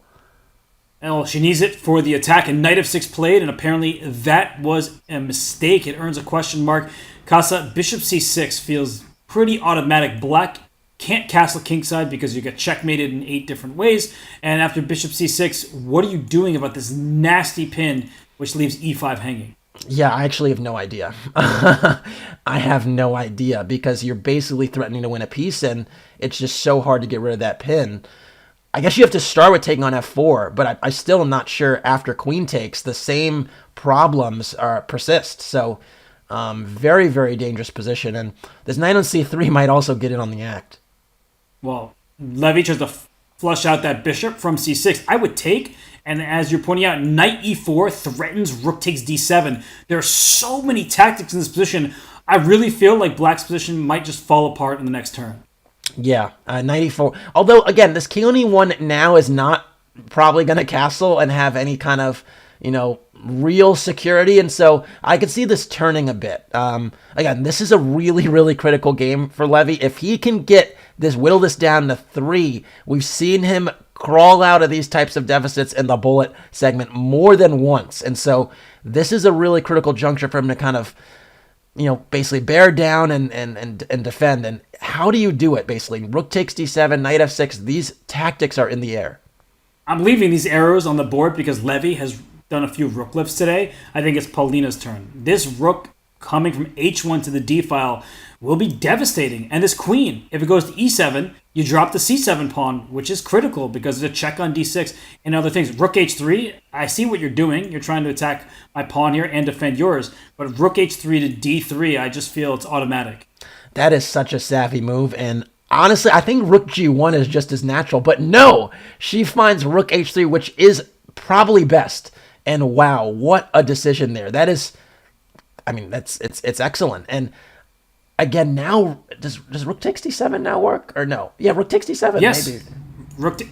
She misses it. Let's get an analysis board quickly because the players are about to make a series of moves. You called it, Casa. Rook takes d7 was working. If the queen takes, there's a fork on f6. If the king takes, this rook slides over to d3 with check, winning the queen because if you block, I simply take, and that's not going to help you out as your queen and king are in the same line. So Casa, a missed opportunity there for Polina. We see a rook trade and queen g8 check. The knight now has to slide back. I believe this is anyone's contest. Oh, the worst is over for sure. This king on e1 now is, I would say, just as soft as and as weak as its counterpart on e8. And the pawn structure, it's kind of mangled. The f2 and h3 pawns are split. You could say the same about black's pawns, but black has extra security, additional pawn. So again, and now Polina down on the clock. We've seen this before. Is this a free piece? Looks like a big problem for white. Knight d2 might be the only way to save your knight, but you're going in the wrong direction. Knight c3 with queen takes b2. That's a pin. That's that. And you got to maybe toss in rook d8 check and try to just play that position out. Rook d8, queen takes f8, queen takes f7, move the knight. It'll probably be mostly spite checks and mostly be in vain, but that's the way you would try to handle it. But I think Polina's going to let this clock run out. And she goes queen f6, threatening a mate in 1, but queen takes is check to the king. Levy Rosman wins that game, and the time is up in the 3-minute portion. So Casa, when we head to bullet, it's a 3-point lead for Polina. Levy is in that striking distance that he knows he's capable of coming back from. Yeah, that was a clutch victory by Levy just now. He withstood the danger, he handled the pressure, and he put her on the clock at a deficit. And now we're in the bullet segment where we know he's definitely a favorite. This is anyone's game. He is a favorite indeed, but Polina, she showed her might in the quickest of time controls against Lawrence Trent to get here in the finals, because against Lawrence, she was trailing and had to win on demand in that last game before sending it to overtime. So Casa, heading into bullet, well, Levy, he won the last game. Now it's Polina's turn. What does she need to change?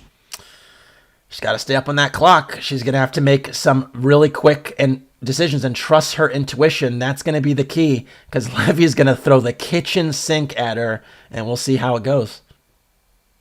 We will see after a break, the players get to relax, and we'll also see some more great chess starting later this month. While Hikaru Nakamura is busy playing in the Qatar Masters, he has one game to go there. He will also be playing in the Grand Swiss along with Anish Giri and many others, the Women's Grand Swiss at the same time. Vaishali, she's a superstar. In fact, she has just earned, if both her and her opponent show up tomorrow, her final Grandmaster Norm at the Guitar Masters. So it's going to be an absolute slugfest. There are candidates and women's candidate spots on the line. You will not want to miss the action, so use the command Grand Swiss to learn more, and that way you can watch each and every round. Casa and I are going to quickly go on a break, and when we return, it's the last time control here in the I Am Not a GM Speedchess Championship. It's Levy Rosman, aka GothamChess, against Polina Shuvalova. Who you got? Let us know. We'll be back in a few.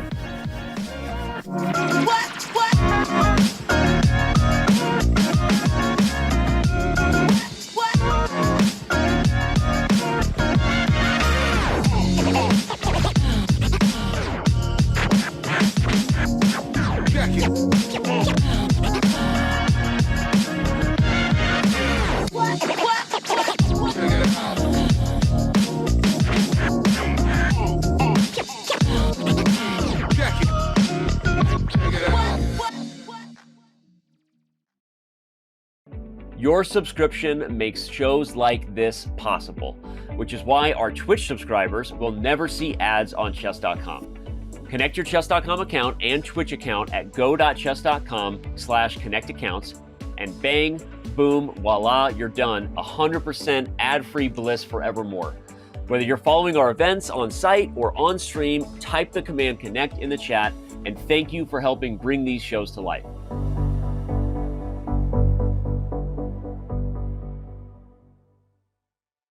And queen somewhere, you just need to figure out where to knock him out. In 1.3 seconds, I barely got it off. Both of these players are just almost losing on the spot. Queen d4 check, rook d7 coming up. Yep, queen d5 check. Queen. Careful, queen d1 mate. Trade every. Queen d1 mate. Queen d1. Oh my gosh! And Levy spots What a swindle! Oh my gosh! What a swindle! Because Robert, all he had to do was play queen takes f7 with a check. It's still completely winning for black. And RD is again a threat, and she allows it. But G5? Queen H8, rook G8, Queen H8, rook G8. Oh my gosh, you can play F6? How did you lose that? What a 1964, it's a free piece. Oh my god. Wow, don't let it checkmate. Oh, he lost on time! No, he won a piece, but he lost the game on time. Oh my god. I can't take it anymore. 98. I think this is just a draw. Black time! Oh my gosh, Greg lost on time! He won the game, and Lawrence knows that means he won the match. There's a minute left. Lawrence can actually fully celebrate, as that is a 3-point lead. It's over. Look at Greg. There's a good sign of life from Greg. Why would you not do that? Well, because you want to waste some. I think if you're Eric Rosen, you really do want to waste time off the match clock. Oh my gosh, stalemate! That's why you don't resign! That was stalemate! Oh my gosh! Although she.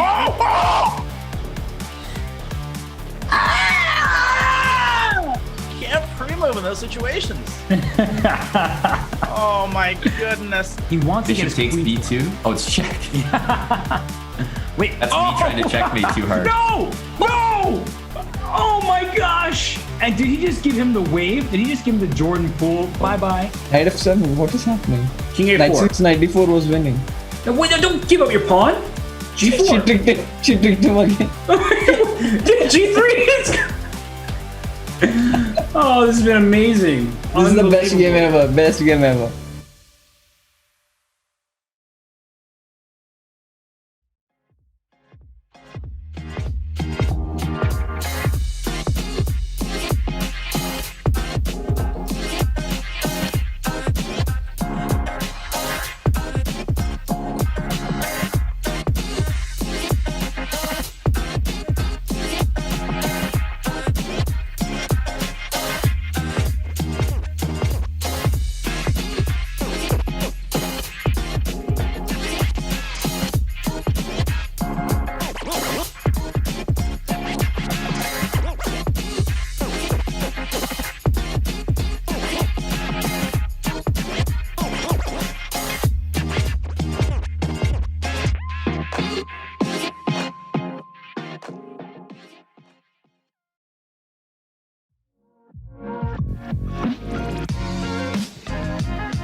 It's the final of the final here at the I Am Not GM Speed Chess Championship. Levy Rosman, aka GothamChess, is down 3 against Polina Shuvalova.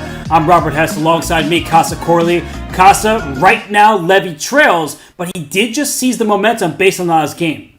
Yeah, he cut the deficit to 3 points, and Levy has a history of coming back from being down 3 points in these types of matches. So I think there's all to play for right now, and we're going to get one of the most exciting segments probably we'll ever see. And we have had plenty of exciting action in IMSCC's past. Levy Rosin played a part in the one in 2021. You see our past champions, John Bartholomew, he beat Alina Kashlinskaya. Roberto Polina beat Levy Rosman, and Eric Rosen last year beat James Canty. So, no matter who wins today, we will have our youngest champion yet. Yeah, and it's crazy because, you basically play chess all your life in different ways. You work on your openings, you work on your end games, you work on your middle games. And now it's basically who is a better need for speed throttle here, who's going to read and react better. And it's just such a funny way to end and decide things, but it's the right way and it's the exciting way for the fans. Well, you see the players, they are getting set, and Polina, she looks laser focused, and Levy, maybe he's messaging some friends. He did say in a previous interview that he has received well wishes in between his time segments. Maybe he's talking to his friend and someone who helps him train, and Alex Ostrovsky. Yeah, Alex is a well-known guy on the New York City chess scene, a good friend of Levy, and hey, words of encouragement could go a long way in any chess or any life situation. Meanwhile, we have Polina enshrouded by darkness in the cave, ready to take some prisoners. Well, she wants to take Levy down to that deep dark forest where there's only room out for two, in the words of Mikhail Tal, who she said has been a great inspiration for her own play. And we have what looks to me like a London system, and the POG champions, they'll be happy to see it. But the rest of the people, I'm not sure if we have too many London fans in the chat. And don't be so confused by what Levy is doing. Levy's trying to attack. He wants to get G4, G5 going. I don't think he's trying to play this positionally at all. And there looks like there should be some tactics with the knight c7, but I don't think this knight on e5 can get out of the way soon enough. And Levy is burning plenty of time here. He's down 20 seconds, where Polina, she has as much time as she started with. I'm shocked he castled. It's objectively a very reasonable move, but I am surprised stylistically that he went for it. Polina's going to try to trade pieces and nullify the pressure in the center and the queen side. Doubling a rooks here is just really dangerous. Here it comes. The second rook for black is about to come to c8, and these d-pawns are very weak for white. So strategically, black is cruising, but maybe there's some tactics here. Knight g4. Put pressure on the pinned piece. It's fortunate for black the knight can come to d7 to help defend. Although there might be knight takes d5. I don't know, knight takes d5. Knight takes d5. The bishop on d6 is overloaded. Oh, and it's missed. Okay. Yeah, that's one of those tactics that you just miss because the pawn protects, the knight protects, but the bishop was overloaded with the queen and the rook. Yeah, now everything is protected for Polina, and I think she's just going to seek out some trades and maintain the time advantage. 20 minutes up on the clock right now. This is horrible for Levy because knight takes, queen takes, the d4 pawn is loose. This bishop on d6 is a monster, so he brings his knight into e5. The engine does not approve. This is getting out of hand. I like knight e5 from a practical perspective, trying to keep some pieces on the board, trying to keep those knights on the board. We know how tricky they are in bullet. Polina is going to seek out trades. Queen b7, queen c7, I think those types of moves make a lot of sense. And what an excellent move queen c7 is, forcing the queens off. The knight is hanging 7 seconds for Levy. He trades the queens. He has to go maybe knight d7 here, otherwise his knight could be trapped. Is that knight, where's that knight going? After knight takes d7, knight c7, all of a sudden this king maybe can get in the game, although the knight starts to chisel away at some pawns. This is not as simple as it looks, and Polina, she's taking more time. Okay, knight c5, push the pawn to a5, defend the a pawn, get your king to the center, king f8, king e7. Yeah, bring that king in, and there might be bishop takes c5 at some moment, so you need to be very careful if you're Levy, especially if black can push d4 as well. That pawn may be stranded. Ooh, that is an excellent observation and something she definitely should look out for. Although g4, closing the position for that bishop, I would have kept it open. h5, basically just trying to cement things. Keep that bishop on the board. Uh-oh, bishop e1 at the right moment with h4. This is going to hurt. That knight is almost trapped. And now it is trapped. Knight a6, bishop d6, and king b6 to follow. But he gets b4 in. Oh, you had to start with, I think bishop c3 was the better square because then you couldn't actually play b4 without losing the pawn. Oh, and I don't know if she can win this anymore because the king on e3 is in perfect location. f6 played. She takes it. She wants e5. All right, this is going to be a draw, folks, because both sides are going to have protected passers, and the other side cannot, move their king away from it. So this is going to be a repetition in short order, unless there are any mouse slips. And if d4 is played, black has to play e4. The draw is by repetition, and that means the 3-point lead still exists. We have Team Scandi, John Bartholomew, the champion of 2020. He'll be proud. What do you make of this opening decision by Levy? Yeah, as Lil Wayne used to say, this is the remix, baby, because basically, knight f6 is not your traditional Scandi. You normally play queen takes d5, so this is different. Hey, it's different. I love that we just got a Lil Wayne reference. Next, I guess we got to talk about Skip Bayless and their friendship, but that's for another show. The bishop does go out to f4. Casa, this looks like white has pleasant play thus far, but the shell of black's position is very strong. Yeah, the shell, as you're describing it, is perfectly legit. The rooks are connected for white, though. I think it's about equal, although the c2 pawn might be a little loose, and that's why de5 is played. I think this is something that Levy might be able to take advantage of now. That e5 pawn might be a target later. And knight e4, no, queen takes e5, there's knight d6, so she is tactically alert. Oh, d6! And he walks into it! Knight d6! Are you sack the queen? It's not over. This is a bullet. It's not over. Coordinate those rooks. Get your rook to d2 and game on. It is not over. The game is certainly on. The bishop on g6 is such a powerhouse, defending both pawns and threatening the c2 pawn. So this is chances for Levy. He didn't seem that flustered by his blunder, and he has every bit of an opportunity to stay in this game. And now the rooks even have the opportunity to double on the second rank. This is actually, practically speaking, probably a little bit easier to play as black because your moves are, at least there isn't any question about what you do. Although now that the lines are opened, I changed my mind. The queen now is going to menace. The queen is going to start to menace. Letting that king be exposed like this was not the right decision, and good move by Levy to play a try. At some point, though, Casa, g4 will be an option for white to spring free a pass pawn. Yeah, and it's going to be hard to cover this king on b7 indefinitely as the clock gets lower. Levy's got to hold on to this a4 pawn with all his might. Okay, so we're seeing here that the black king is sheltered by the rooks and the pawns, and queen d7 check is only a single check. This rook needs to get to a square like b2. Oh, c3, that should help. Oh, rook c5, queen d4 pins. Oh my gosh. This is so unpleasant to play practically. Queen d4, queen c4, queen takes c6. It looks like that's going to be the pattern. Ooh. Oh, okay, she wants now the king can go to a6. The king is sheltered now all of a sudden. It's still not perfectly safe, but after a3, rook takes a3 with queen a6 to follow, and she finds it. And again, this position is not lost in my estimation. Basically, the c-pawn is still going to be a factor. My question now is how much of the match clock will be off after this game, because it feels like there are a lot of checks to be had here.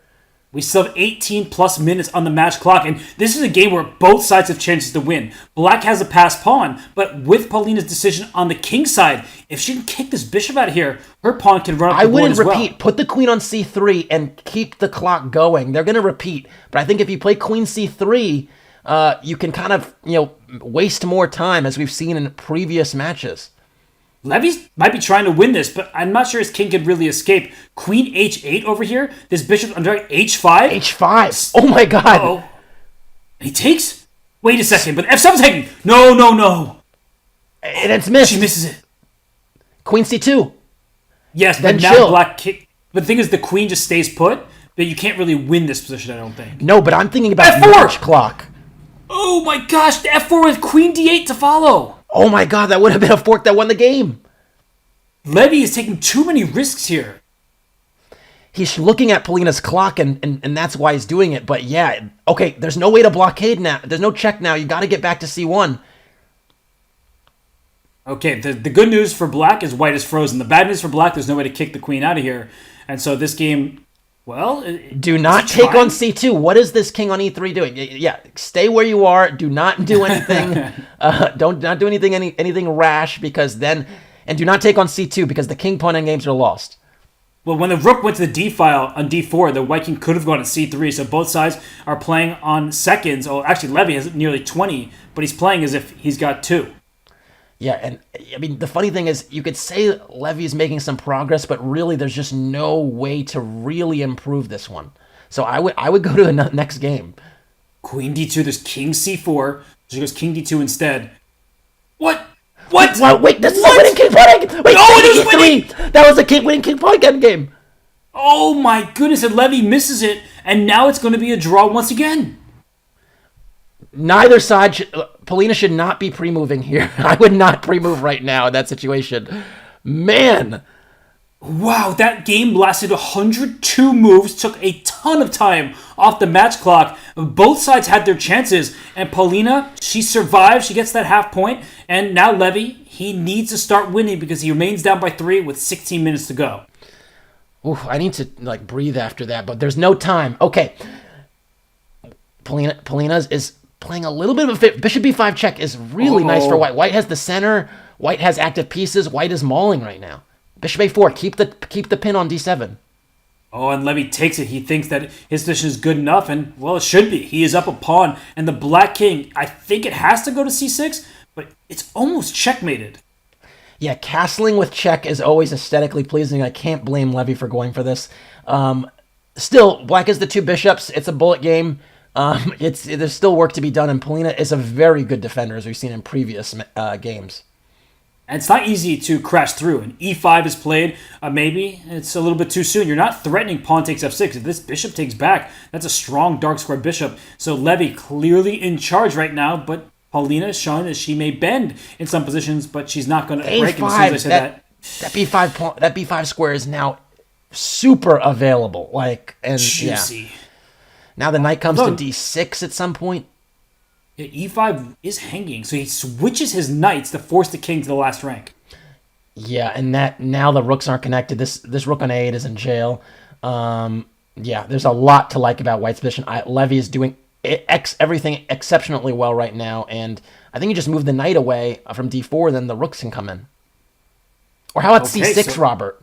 c6, if pawn takes, knight takes. c6 right now, too. That should still be available. Okay, that's also good. Rook takes f6. You could take with the knight and protect the rook on d1.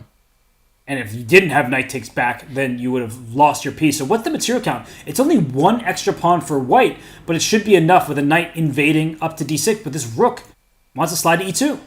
Yeah, I mean, you could basically give that check and then go king c8, but you gotta like white here. White is, although the trade of pawns will definitely help black. If you can get to some type of endgame with the pawns all on the same side, 2 versus 1, you'd have some chances to hold. But this king is now getting super active, and now once the pawn gets to b6, all the mating patterns are there. And Levy's time management has been incredible. He has nearly 40 seconds this late in the game. He does allow the king up to c6. There's no good discovery for this knight. I'm actually a little bit concerned by that decision, as the c5 pawn will be tender. Yeah, rook b4 check will come into play now, and the king might have to be nudged away. Letting the king out of the box is a little surprising. And knight d6 check, king to b... Oh, king b4. This goes right back into a checkmating net. Yeah, and very, very well spotted. Although this bishop on g2 is clocking overtime, guarding the b7 pawn, staying on the diagonal, and all of a sudden there might be some counterplay. Rook h4 check. c5 is about to drop. But she instead walks the white king forward. I don't know about that. Yeah, technique can be forgiven given the control. Polina's got to move way faster, down to 2 seconds here. She wants bishop e4. If she can steal that pawn with her bishop... Bishop e4! Bishop e4! Rook h2! Bishop e4 is coming anyway. She was worried about bishop e4, basically. That's why she played rook h2. And now it's not winning anymore. Bishop's coming to c2. Oh my god. Oh my god. What defense. Rook takes h7. Take the pawn. Yeah, she's going to take this pawn, and now it should be a draw. Should being the operative word. In time trouble, black may lose. His knights are very tricky pieces. And how long does Levy try to win this game? Does he... Oh, discovery! Knight b4! Rook knight b4! Knight b4! Knight e7! e7! Forks galore! Forks galore! And Polina should not resign. She should play this out, waste another 10 seconds on the match clock, or more if she can, and just play the checkmate. Oh my goodness. Oh my goodness. This is shortening my lifespan, man. Oh, it's shortening the player's lifespan as well as Levy takes that game. It is now 9.5 to 7.5. So for Polina, she needs to stem it. She needs to stop this because Levy is gaining in confidence. Yeah, and it's a 2-point deficit with 11 minutes to go and everything to play for. And we got this remix Scandinavian again, and I think Polina's handling it a lot better than the first time. This looks fantastic for white. You have great control in the center because your pawns are connected. How many times, Kos, have we said today when this pawn was on c2, the d4 pawn was stranded? Now those pawns are with each other. Probably too many, but now folks get the picture, so there you go. But I do not like that piece trade. One of the things you could say about Polina sometimes she will go for trades or consolidations when they're not needed. That piece trade on e5 helped black breathe. When you lack space, you want to keep minor. You want to trade minor pieces. When you have space, you don't want to do the same because black is struggling to get ground, and so you're giving black some breathing life. And we see rook takes d7, might be a new threat. That's where the king went h2 off the diagonal. And a7 is hanging here. This queen is not going to get trapped. Grab that pawn. That's everything must go sale. You just got to collect that and come back. And then you could double the rooks on the d file if you want at a later juncture. That d6 square is outpostable. c5, giving the knight the d5 square. Not my first choice. Now it's actually not so clear. But she has queen b6. That's why she did it, to get the knight out of there. And now in this position, it looks like the black rook is about to come up the board and go for... But is there f5? And bishop e2? Oh, that would have been that's a tough spot, but that was beautiful tactic. f5, bishop e2 would have won material. This version now is going to give Levy the best he could have possibly imagined getting into this endgame, because b6 will be picked off, and yeah, there's all to play for. I don't even know who's better anymore. This king might run up to f4, but wait a second, e5 is immediately loose. If Polina can get e6 in, she's very happy, but that's a ways away. The a-pawn is a target. This is advantage Levy. Advantage Levy. The a-pawn is dropping off. This e7 check. E7 check and then g5 and f6? Oh my god. Yeah, you just get a pass pawn that's connected deep in enemy territory. All right, now the endgames are winning. These rook endgames, they're just too many pawns that are dropping. b4 is weak as well. You can even start with rook a4, basically, or rook b3 is a better version of that. Oh. This is a winning, well, king e7, king d6. Is this real? She wants something like this. The engine didn't like it at first, but now after rook b3, which was the most natural move, here comes the rook. Oh my goodness. Checking back to e7. Can you go, and then, is rook e6 check again? I would play that. g6 might lose to f6. I mean, it'd take real bravery to play g6 there. And Levy brings his king all the way back to the final rank. He is up 2 pawns. He wants to win this game. Desperately wants to win and cut the deficit in half. You got to push your pawn and go g5 here, right? And that forces a trade of rooks. What a find by Levy, but also great response by Polina, keeping the rooks on, because if rook takes e7, pawn takes, and the pawn promotes. So now she steals the h7 pawn, but too many extra pawns for black. Yeah, and it's just too far down the board. And another rook trade. Excellent find.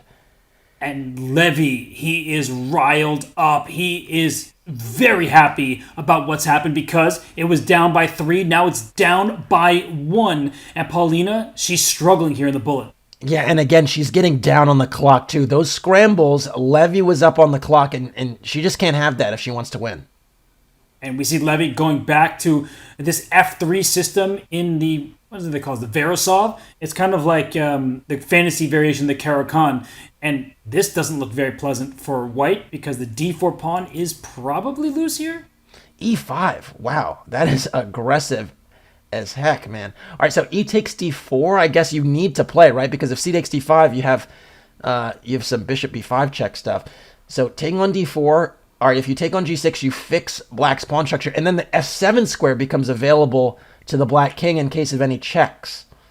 Okay, and so knight e2 play. Didn't want to see that knight captured on c3. Queen takes d5. I think that looks very strong. Bishop b4 check. Can hardly blame her for throwing in the check.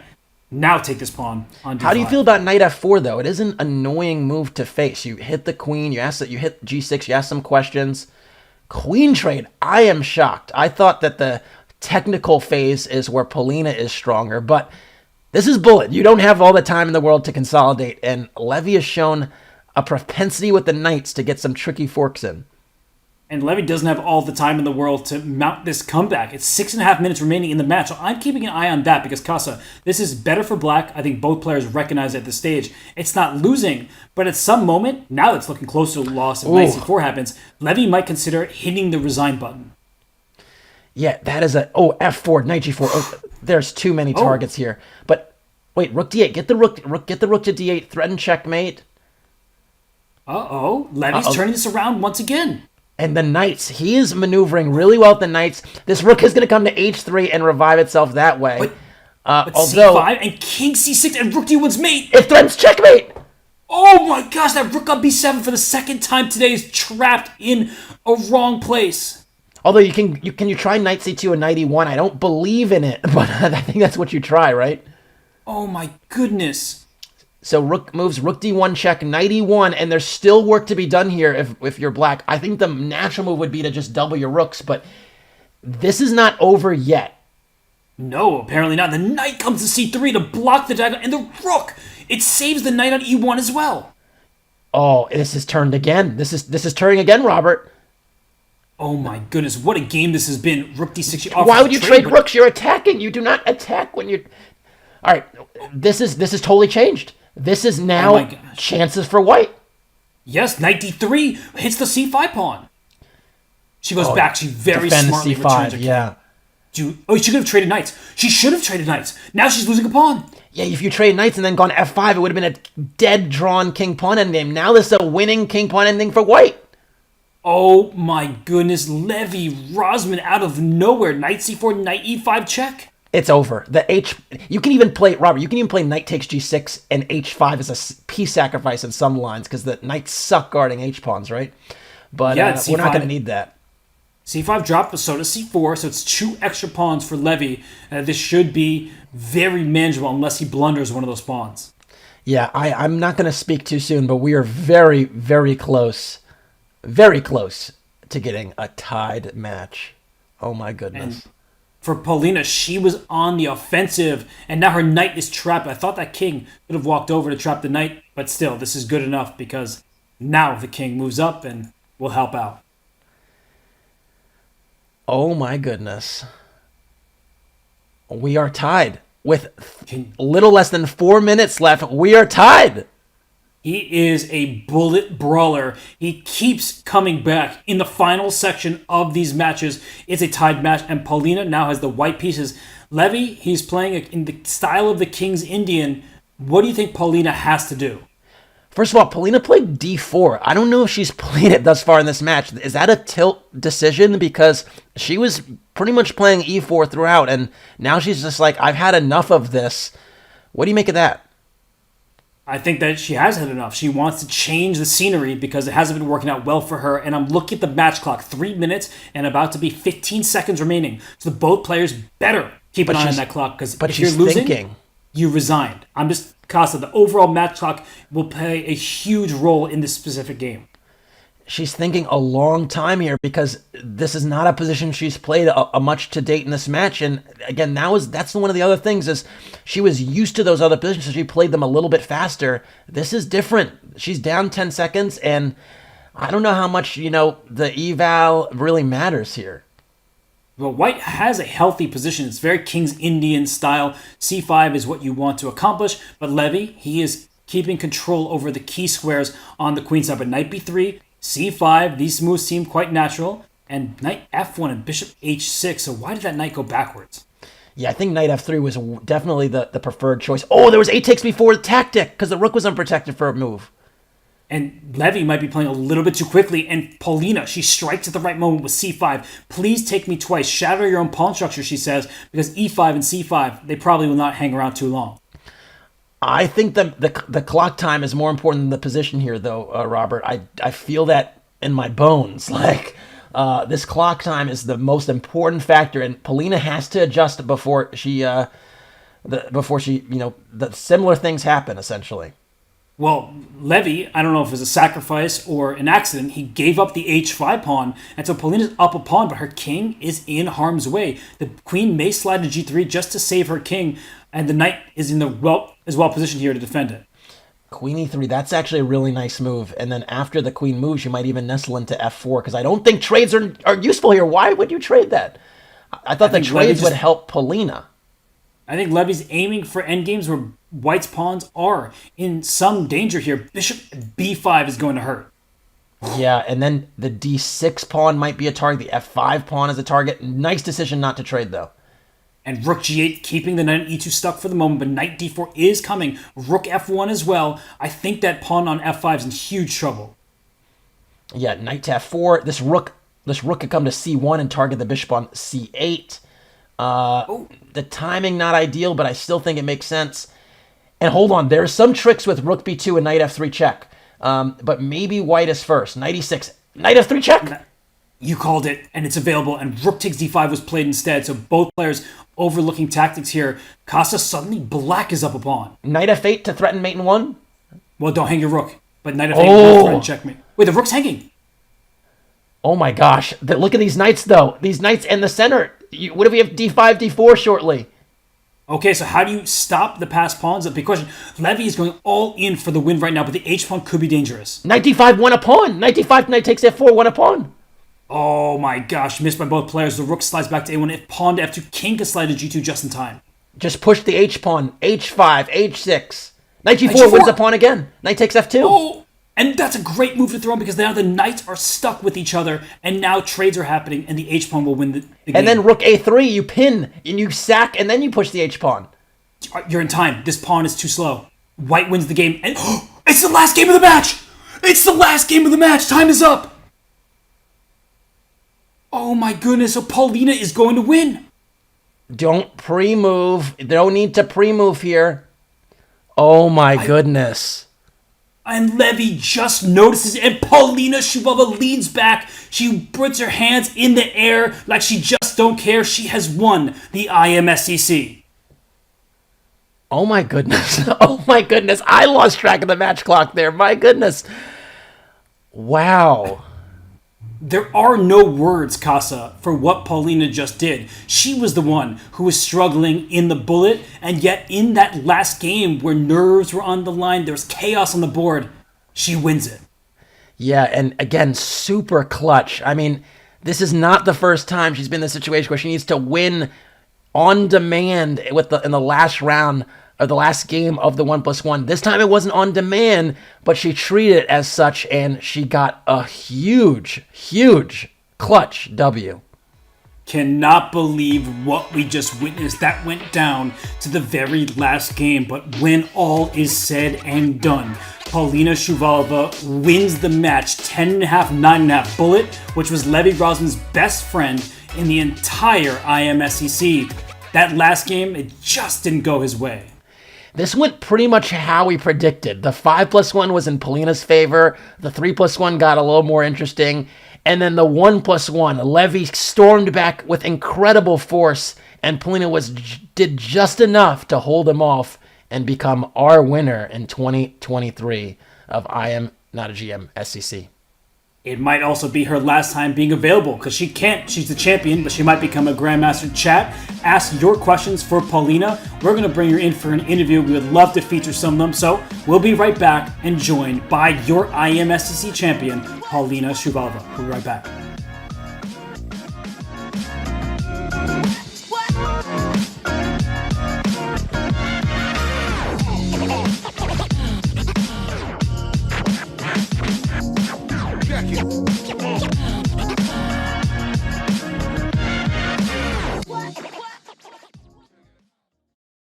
That is it. Still plenty of options and opportunities left. All right, next one. You ready? Yes. Let's do it. Kasparian study. White to move. Okay, I know this one. You know it. It's not fair. Queen a3, rook d2, rook b2. Very good. It's Kasparian. Kasparian study, yes? Yeah. Looks kind of familiar.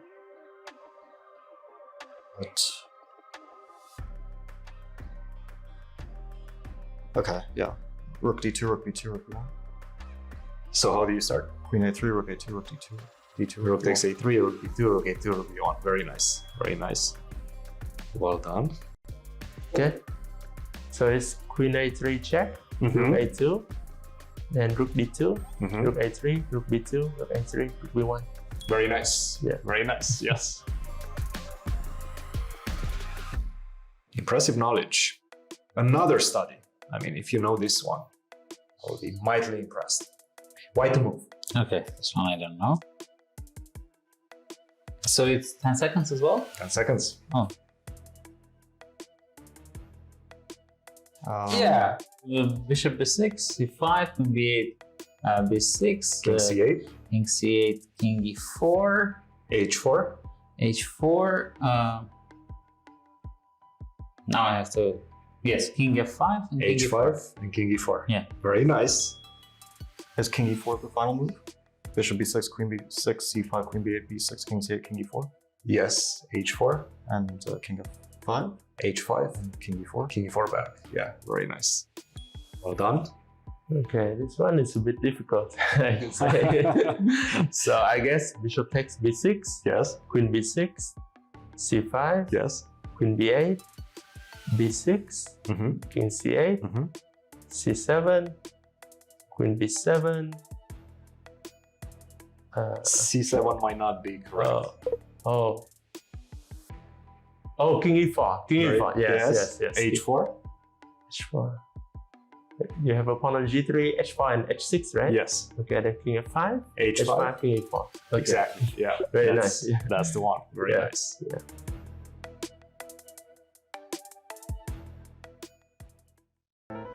Okay, if I lose a game before I go to sleep, I have to play until I win. And once I win a game, then I will play another. Why isn't my chess rating going up?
A massive congratulations are in order for Polina Shuvalova, who just took down Levy Rosman in what was a nail-biter. So Polina, we have to applaud you.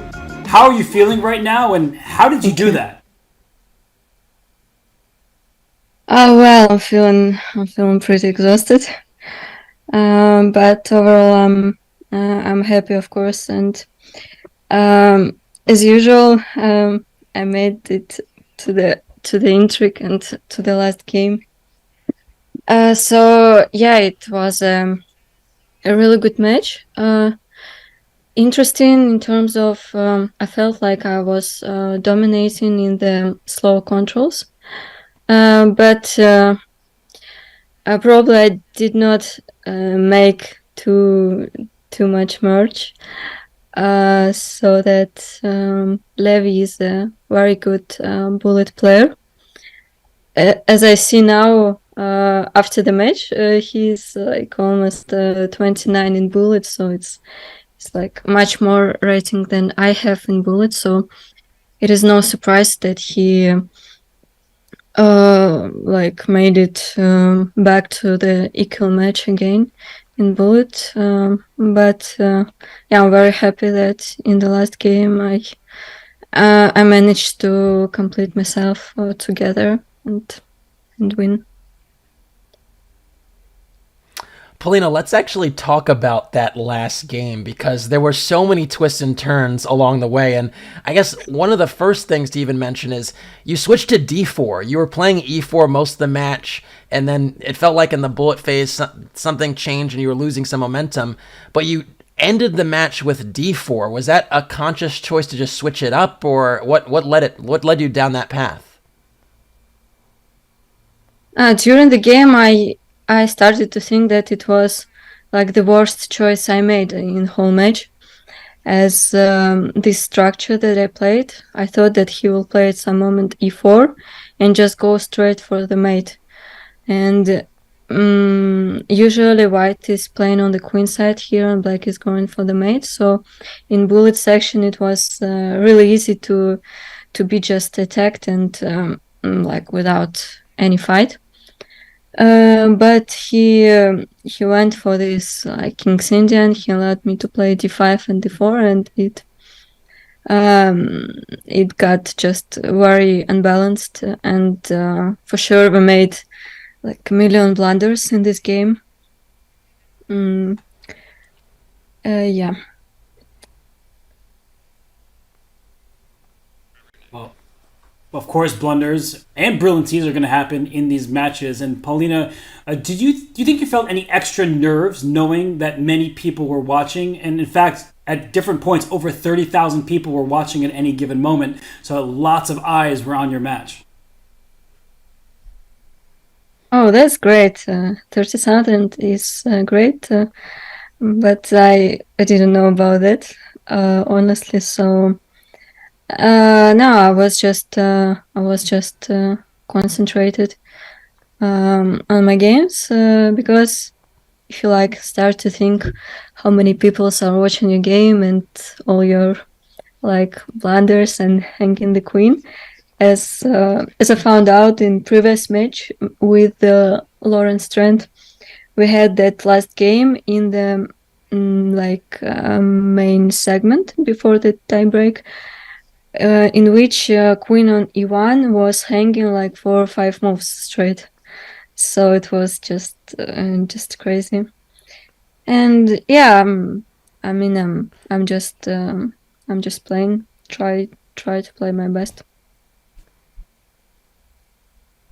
What were your expectations going into the event, and then going into this match in particular? Were you what was your thought process going into it? My expectations about the tournament, and before the tournament ends in like a how to say it, preliminary stage, the stage where 4 people were playing. So I thought that like going into the further stage is an incredible success. So well, before all the matches I played on Chess.com. I mean, this official tournament, official matches, they were going really tough for me. And the previous year of I Am Not GM also went pretty tough from the start. So I was just enjoying going into every stage. And yeah, I think we had an amazing final. So overall, it's pretty good. Yeah, it definitely was an amazing final, and one that you started off on a hot streak. So, Polina, did you have nerves? And this is a question from the chat from Scoby Dog saying, given the great start that you had, were there any nerves as Levy started to fight back? It was, I can say not nerves, but disappointments. Like when I had this +5 score, and then and then I like played some games, and I was again to +3, going into bullet section, and as everybody says, like Levy is an amazing bullet player, so I already thought I understood that +3 is like nothing for the bullet section for the 25 minutes we had, so it's like still a very tough and almost equal match, and as it shows up. Another feature chat question, or another chat question here from Krishna21234. What time of day is it for you right now, and how do you plan on celebrating this? It's like 13 minutes after midnight for me. So not much of celebration today. Maybe tomorrow. I don't know.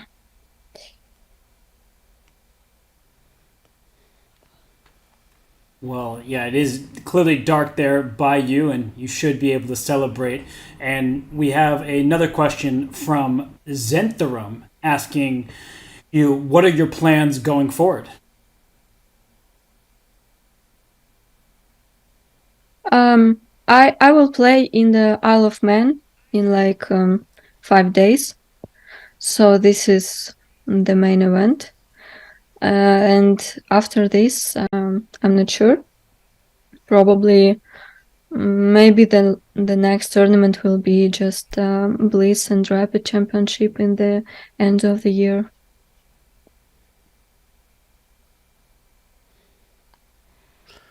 Awesome. And I guess there was something that we noticed very early on. There were just so many Caro-Cans between you and Levy, just duking out on the Caro-Can. Did you notice that during the match? And was their intention like, yeah, I like these positions, or I want to keep playing them? Well, I played Caro-Can almost in every game during this event, so it was like my main opening. But I felt that Levy was getting trickier during the match. He started to play this stuff with f3, with like knight d4, knight c3, this bishop g5. So he was trying to like beat me in some sharp and tactical positions. So yeah, if I remember correctly, it was him who turned to more of t4 stuff. But Caro-Can is quite, a solid opening, so it should not be losing straight. And in one game, we played, I'm not sure, you can ask Levy probably after this.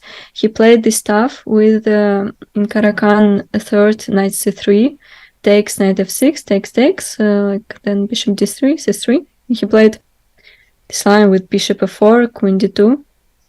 Like, was he watching the game of Paravian against Gukesh, where David just made a brilliant sacrifice on g6, or was Levy just randomly playing that? It was interesting. But yeah, we're just we're playing this high level stuff in our tournament, so it's pretty good. It wasn't just pretty good, it was fantastic. And Polina, we appreciate you answering all these questions. And my final question for you is, what are your final thoughts of the tournament, and what reflections do you have after getting through the group stage and now all the way to winning the title? I'm very happy to win this title. And I really like the format. I think it's a sort of new format for these events, for this early stage that we're playing. We're playing like 3 mini matches, with double elimination. So I think it's pretty good. And yeah, overall it was interesting to play, and I played with some charismatic and very famous in chess world people. So I enjoyed it, and yeah, I hope them also enjoyed it, and viewers also.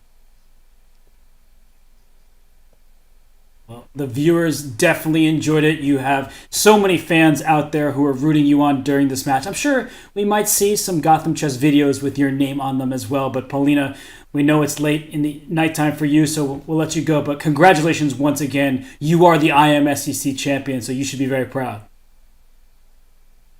Thank you.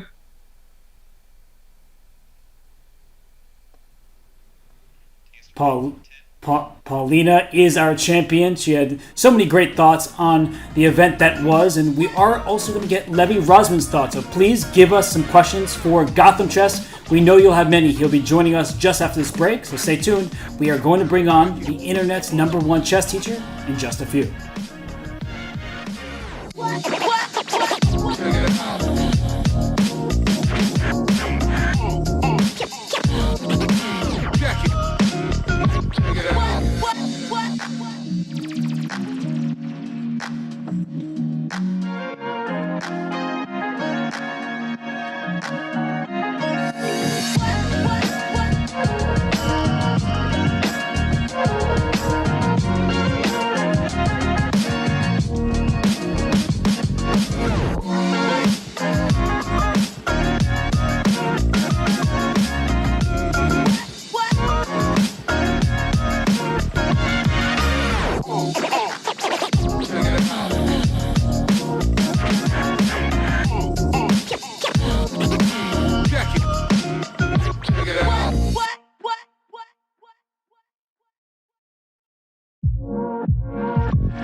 Yeah, there are a few. I mean, one for sure is interviewing the Holocaust survivor in 1956, French women's chess champion Isabelle Schockel. Started out as a podcast for Ladies' Night in the Grid, and it turned out that I got a chance to travel to Paris and actually meet Isabelle herself. That's a little piece that's going to be coming out on chess.com soon. That was just magical. I mean, I'm Jewish, and seeing the rise of anti-Semitism is really disturbing. And to be able to talk to somebody who was almost slaughtered in one of the worst atrocities of all time, but is still living 80 years later, and really not just living, but thriving, like providing so much inspiration to everyone around the world. I mean, it's a magical moment. Like, this is like one of the reasons why we play chess and why we create art, for moments like that. So I feel really lucky to have met Isabelle and thankful for that. Also, another moment that really stands out for me was when Judith Polgar visited my US Chess Girls Club. We had hundreds of girls there from all over the world. In fact, we had girls from Kenya, we had girls from, obviously the United States, from Colombia, and we also had adult women there as well. So it was a huge turnout, and Judith was just so charming and brilliant in her answers. In particular, I noticed that a lot of girls asked her similar questions on a variation of like, what do you do if your confidence is shattered? What do you do if you lose a few games in a row? If you're scared, if you don't know what to do? And it's funny because Judith's like reply was so striking to me, because she was just like, oh man, these questions are tough for me because I've always been so confident. And she did manage to reply, but it was interesting to me to see that was a bit of a struggle for her, because she has always had that confidence that she was great. She hasn't suffered from imposter syndrome. And I think that's a big secret to her success, and just a reminder of how important confidence is to becoming the best chess player that you can be.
And we are thankful to be joined by the internet's #1 chess teacher, Levy Rosman. Levy, sorry the match didn't go your way. How are you feeling right now? What are your thoughts? I don't feel that bad. I think it's pretty well known at this point. Like when I play these matches or any serious events, I tend to get pretty stressed. I was pretty stressed today again. She was playing like unbelievably well in 5-1 and in 3-1. And when she went up 5, I just sort of laughed and I was like, well, that's it. Like, I'm gonna just do my best, you know. At that, when you're down 5 points, it's like, well, there's like that thing, you know, nobody beats my basketball team by 50 points kind of a thing, you know, like I'm a Knicks fan. So I was like, well, I'll just keep it close, I guess. And then when I got some momentum in the bullet, I was like, wow, there's a actual chance I might win the match. And when I finally realized I was losing this crazy last game, I looked at the game clock and there was 2 seconds and I was not fast enough to like resign and start the new game. So just happy to have made it exciting at the end and, you know, not have lost by like 10 points. Levy, it felt at the end of the 3+1 segment, you just got a really clutch win to basically bring it to a 3-point deficit. And then it felt like game on, especially because we've seen your history of mounting incredible bullet comebacks and segments. Did you feel that way going into the 1+1? Because it felt like that 3+1 was just an incredible close. Yeah. I think what made that last 3-1 game even better was the fact that she was winning for a move. Like, I saw it. You know, I didn't see a huge amount of tactics this match, but I saw that one where she had the rook lined up on my knight and queen, and I made my move, and I went, oh, rook d7, and I just like, that's it. I mean, I'm going to be down, 4 going into bullet, and then she didn't play it. And then 2 moves later, she blundered queen b4. And so I think, yeah, like going all the way down, all the way up definitely helped. But I didn't start the bullet well. I mean, there was that one crazy game. Then I she hung a pawn on e5, I thought, and then I hung my queen. That was pretty cool. I straight up didn't see it. Like, that wasn't even deliberate. So it was definitely kind of nice to win that game, and I unfortunately wasn't able to like fully capitalize on the momentum until the last 4 bullet games. And Levy, you two were playing a theme match. Karakhan was played quite a lot. And actually, Polina had a question for you when we asked her about some of the openings. She was wondering if you had seen that Paravian Gukesh game since you followed that line. Yes, 100%. It's funny that that she even like called it out in the interview. I saw she played Karakhan, and I didn't really know what to play. I just saw she played the Tartakower, so I was like, well, I'm going to try a bit of everything and just sort of see what works. And I tried that, but it was a common theme in the 5-minute and the 3-minute that she was playing moves so fast in the opening that I was like, is she just bluffing really well, or is she prepared in all of these lines? And when you are playing 5-minute and 1 second bonus, you have a tendency to just like sit there and start thinking as if it's, you know, classical or rapid chess. So that was actually very distressing. It was kind of nice later in the match when I started playing some Veresovs and modern, you know, G6, D6, A6 with black, that she was actually taking a lot of time in the opening, because that was nice for a change. Yeah, it definitely felt like throughout that match, there was this tug of war where Polina wanted to play technical positions and consolidate, and you were just trying to fiercely attack. And then the clock came into play a ton as well, where it felt like if you were up on time going into a scramble, advantage Levy. And if she had like a minute or 50 seconds in a good position going into, you know, a transition or a consolidation phase, advantage Polina. Did you feel those contours as well, or was it different? It's really hard to identify exactly what is happening during the games, at least for me. Maybe some people are better at that. When these games are happening, I'm just like, all right, you know, don't fall behind a certain amount of time. I thought I ended up doing that a little bit better in the 3-minute segment. So I think I was down time less often, and I was actually up time quite a bit. So yeah, I mean, nothing specific, but yeah, of course, like once you're down 4 games, you can, or 5 games, you can play solidly, or you can just kind of try to go out in your sword. So I'm not, you know, I'm not really going to change my playing style at that point. And it was paying off in some of those positions. And I could tell, like, you know, toward the last 2-3 games, you know, it's probably a mix of everything, a little bit of disappointment, a little bit of like frustration, tilt. I could sense from her moves and the pace and everything that I was maybe taking over the match, but I never even got a chance to lead, right? Because it all came down to this one game. Yeah, that's probably how I would describe it. Well, that makes a lot of sense, Levy. And we did ask the chat for some questions, and we have one here for you from Wee Weems asking, are you entering the IMNA GM Championship next year?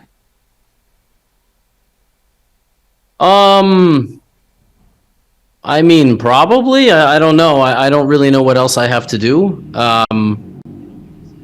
But yeah, these things, like every single time I play them, they get me more and more stressed out, and I don't really enjoy them until they're over. It's weird, and I'm like very open about this. And the same with classical chess. I just get so stressed. There are like frequently moments during these 3 hours that I'm just staring at the screen, and like nothing is happening. I'm just looking at my little monitor, and then I make some move, and now I'm down, you know, 90 seconds on the clock, and I'm in a worse position. So I think the relief I feel when these matches are over, win or lose, is nice. But it's very stressful for me. But I mean, I'll probably play. I mean, I don't take these like too seriously, but I would have, of course, been very, very happy to win that last game. Yeah, we definitely love to see you in future editions. I'm going to ask one more question from Arbin Paul. You mentioned previous in a previous match that you kind of just went into it a bit more casually. Did you prepare anything for this one? Just given the level of opponent that Polina basically proved to be in the previous matches. No, nothing special. I just like look at people's openings. I knew Polina was an e4 player, and she had like a very strange repertoire where she would take the pawn on d5 if you played the French or the Caro-Kann. And so I just thought, okay, like that's kind of boring and annoying. So, we'll see how it goes. And it did not go well. And also she had a lot of success in the advanced Caro-Kann. So then I just decided, like, I don't know, I'll play like g6 or whatever. But no, I tried not to overthink it, because I was like, well, one of two things is going to happen. I'm either going to somehow overcome my nerves and it's going to be a back and forth match and the openings don't really matter, or I'm going to just like be down, 5 games, and that's kind of what happened. And then in the bullet, there's really no point preparing. It's just every man or woman or child for themselves. Well, it did come down to the wire there, Levy, and of course, we're sorry it didn't go your way, but do you have any thoughts? I know it's fresh, but any thoughts or reflections about the event, the change in format, and how are you feeling with everything that just transpired? It was cool. They didn't really promote the event, like, at all. But that, I guess it's for a good reason, because if, games are of such a quality. But they should have promoted Polina. They shouldn't have promoted me, but they should have promoted, Polina and Danny and Lawrence and Greg and all the other group winners. The early knockout stage was pretty interesting, and these events are, they're fun events, and I'm happy that I played. I was hoping to win, but I'm not, like, I don't think I have the permission from the chess gods to be that upset that I lost. It's not like I was some sort of, favorite or anything. And Polina's a very, very good player, and she has a GM norm. I think she's 2,500 FIDE. So, this will just be winning this event is definitely like a gym badge in people's chess careers, but hopefully, like Molina, who I lost to, Polina, in the final, they go on to become GMs, and then I can say, like, look, I lost to some very, very good players. So that's just sort of how I think about it. And I was going to say return to, but I'm literally do it here anyway. Make videos about tournaments, low elo chess, like mine, high elo chess, and world keeps on spinning. So.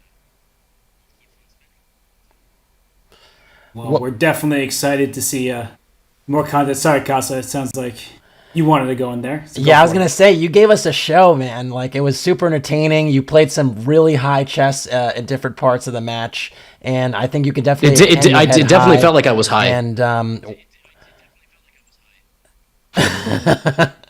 and I really look forward to seeing you in action again soon. Yeah, I'll toss it to Robert, but I just want to say that there's a reason that a lot of folks were watching and keen on seeing you play, because it's really beautiful to see. So, and you showed a really good level as well. So I'm not gonna sit here and act like you were no slouch here, because you weren't. So, but anyway, Robert, take it away. I'm Venmoing you right now for that, Casa. Thank you. And I also look forward to covering your games and watching them, because, Casa got those norms. So that GM push for Casa is going to be real big. I'm looking forward to it. I like watching Casa succeed too. So. Wow, this is really wholesome. I don't know why I'm here. I feel like I'm third wheeling this really great friendship moment here. But in all seriousness, Levy, you were awesome. You had so many fans watching you, your every move, and they're rooting for you and want to see you play more. So please come back, keep swinging at it. And it was a tough match in the end, but you really did make everyone proud. Wow. Thanks, guys. Well, enjoy the sign-off, and I'll see you next time. We'll see you soon there, Levy. And there you see the final bracket. Polina Shuvalova wins 10.5, 9.5. It was a nail-biter. It came down to the very last game, as did the semifinals, which headed into tiebreaks. Casa, what an event we just witnessed. Yeah, Polina was incredibly clutch throughout this entire event, and Levy was a really, really worthy opponent, but Polina edged him out just at the end. And I think this format, as Polina expressed, as Levy also expressed, it's really exciting. You get close matches, and we're treated to show after show after show. I mean, we had 2 matches go down to tiebreak in the semis. We had this final go down to the last seconds. And I think it's what makes it such a fun event to, commentate and watch. It was all about the entertainment in this event, the IMSCC, but there also was prize money up for grabs. I almost forgot about it until our producers just told me to mention it. Polina wins $5,450. Levy made about $3,500 himself. Lawrence and Greg, they were eliminated in the semis, made over $1,000, and you see the tie for 5th there, $450 each. My only question, Costas, do you think Danny actually gets that money since it's come from chess.com? That is a great question, and I'm going to plead the 5th. Well, Danny, he did very well. He actually beat Polina in their mini-match before losing in tiebreaks, so he gave Polina really all she could handle. Then she was able to take down Lawrence Trent once more in tiebreaks, and finally Levy Rosman in the final game of their match. So Casa, what are your reflections of the IMSCC? Yeah, I think there's just a lot of talent here. It's a really, really entertaining games. I really enjoyed the format. I think, our competitors did as well in the group stages. It had a World Cup vibe to get to the semis. And then I think at the end of the day, you're going to continue to get these matches that get down to the wire across various disciplines. And so, chess is changing. It's not just about classical chess anymore. It's about showing your skill in various time controls, and this is the perfect event to do that. And I'm so glad that these content creators, these very strong chess players, were able to showcase their talents, because the chess world isn't just, even though they make up a large part of it, in Magnus and Fabi and Hikaru, but so many of these IMs contribute to the game in ways that we can't even express our gratitude for. So I just want to thank all the competitors for participating, whether they were winning 0 matches or making it all the way to the final and becoming the champion. So thank you to you all. Thank you to everybody who watched. You make this event even more special. And congratulations are in order once more for Polina Shuvalova. She earned herself a title. Levy, he was also close. Hopefully he gets there next time, and we will see you next time for more events on chess.com.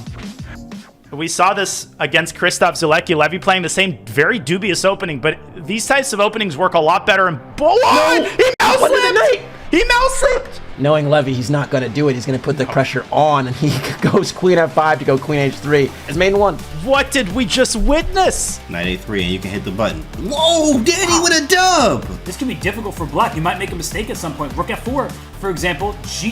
Oh, it's winning! Oh my god! And Danny wins on time! Danny wins! Give me the piece. It's a free piece. Oh, he's getting it done. Wrench. Danny is getting it done. Leads. Here. And Danny is going to force. So wait. Let me. What a collapse! Danny wins 4 straight games. So it will only be Danny versus Polina here. We are going all in. He can play check. He can play D2. D2 he lost on time! Oh my goodness! He lost the match on time in a winning position to Polina. King H8, the only way to stay in this game, and he finds it. And he's actually winning. When the smoke clears, it's White's king that's likely to be caught in a mating net if this pawn gets to G3. And right now it can go there, but Levy down to 2 seconds. He needs to move it, and he plays rook check first, and that was maiden a error. Oh. Big moment. 5 seconds for Polina. Queen h6. Now rook c7. Lawrence still hanging on by a thread. Now rook takes c2. Yeah. That was the mistake, because rook c8 check is available to white. Rook d1 looks like a mate, but doesn't work. And now it's perpetual! What a trick! What a trick! Lawrence, you cheeky devil!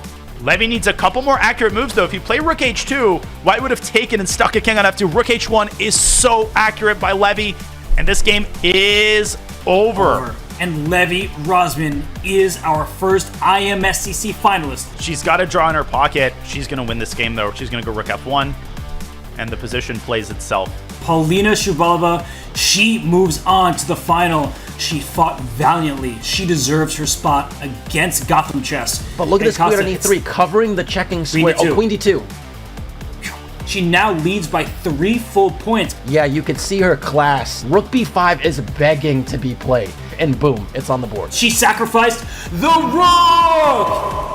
And another rook trade. Excellent. He is riled up. Oh my goodness. A little less than 4 minutes left. We are tied. Don't pre-move. No need to pre-move here.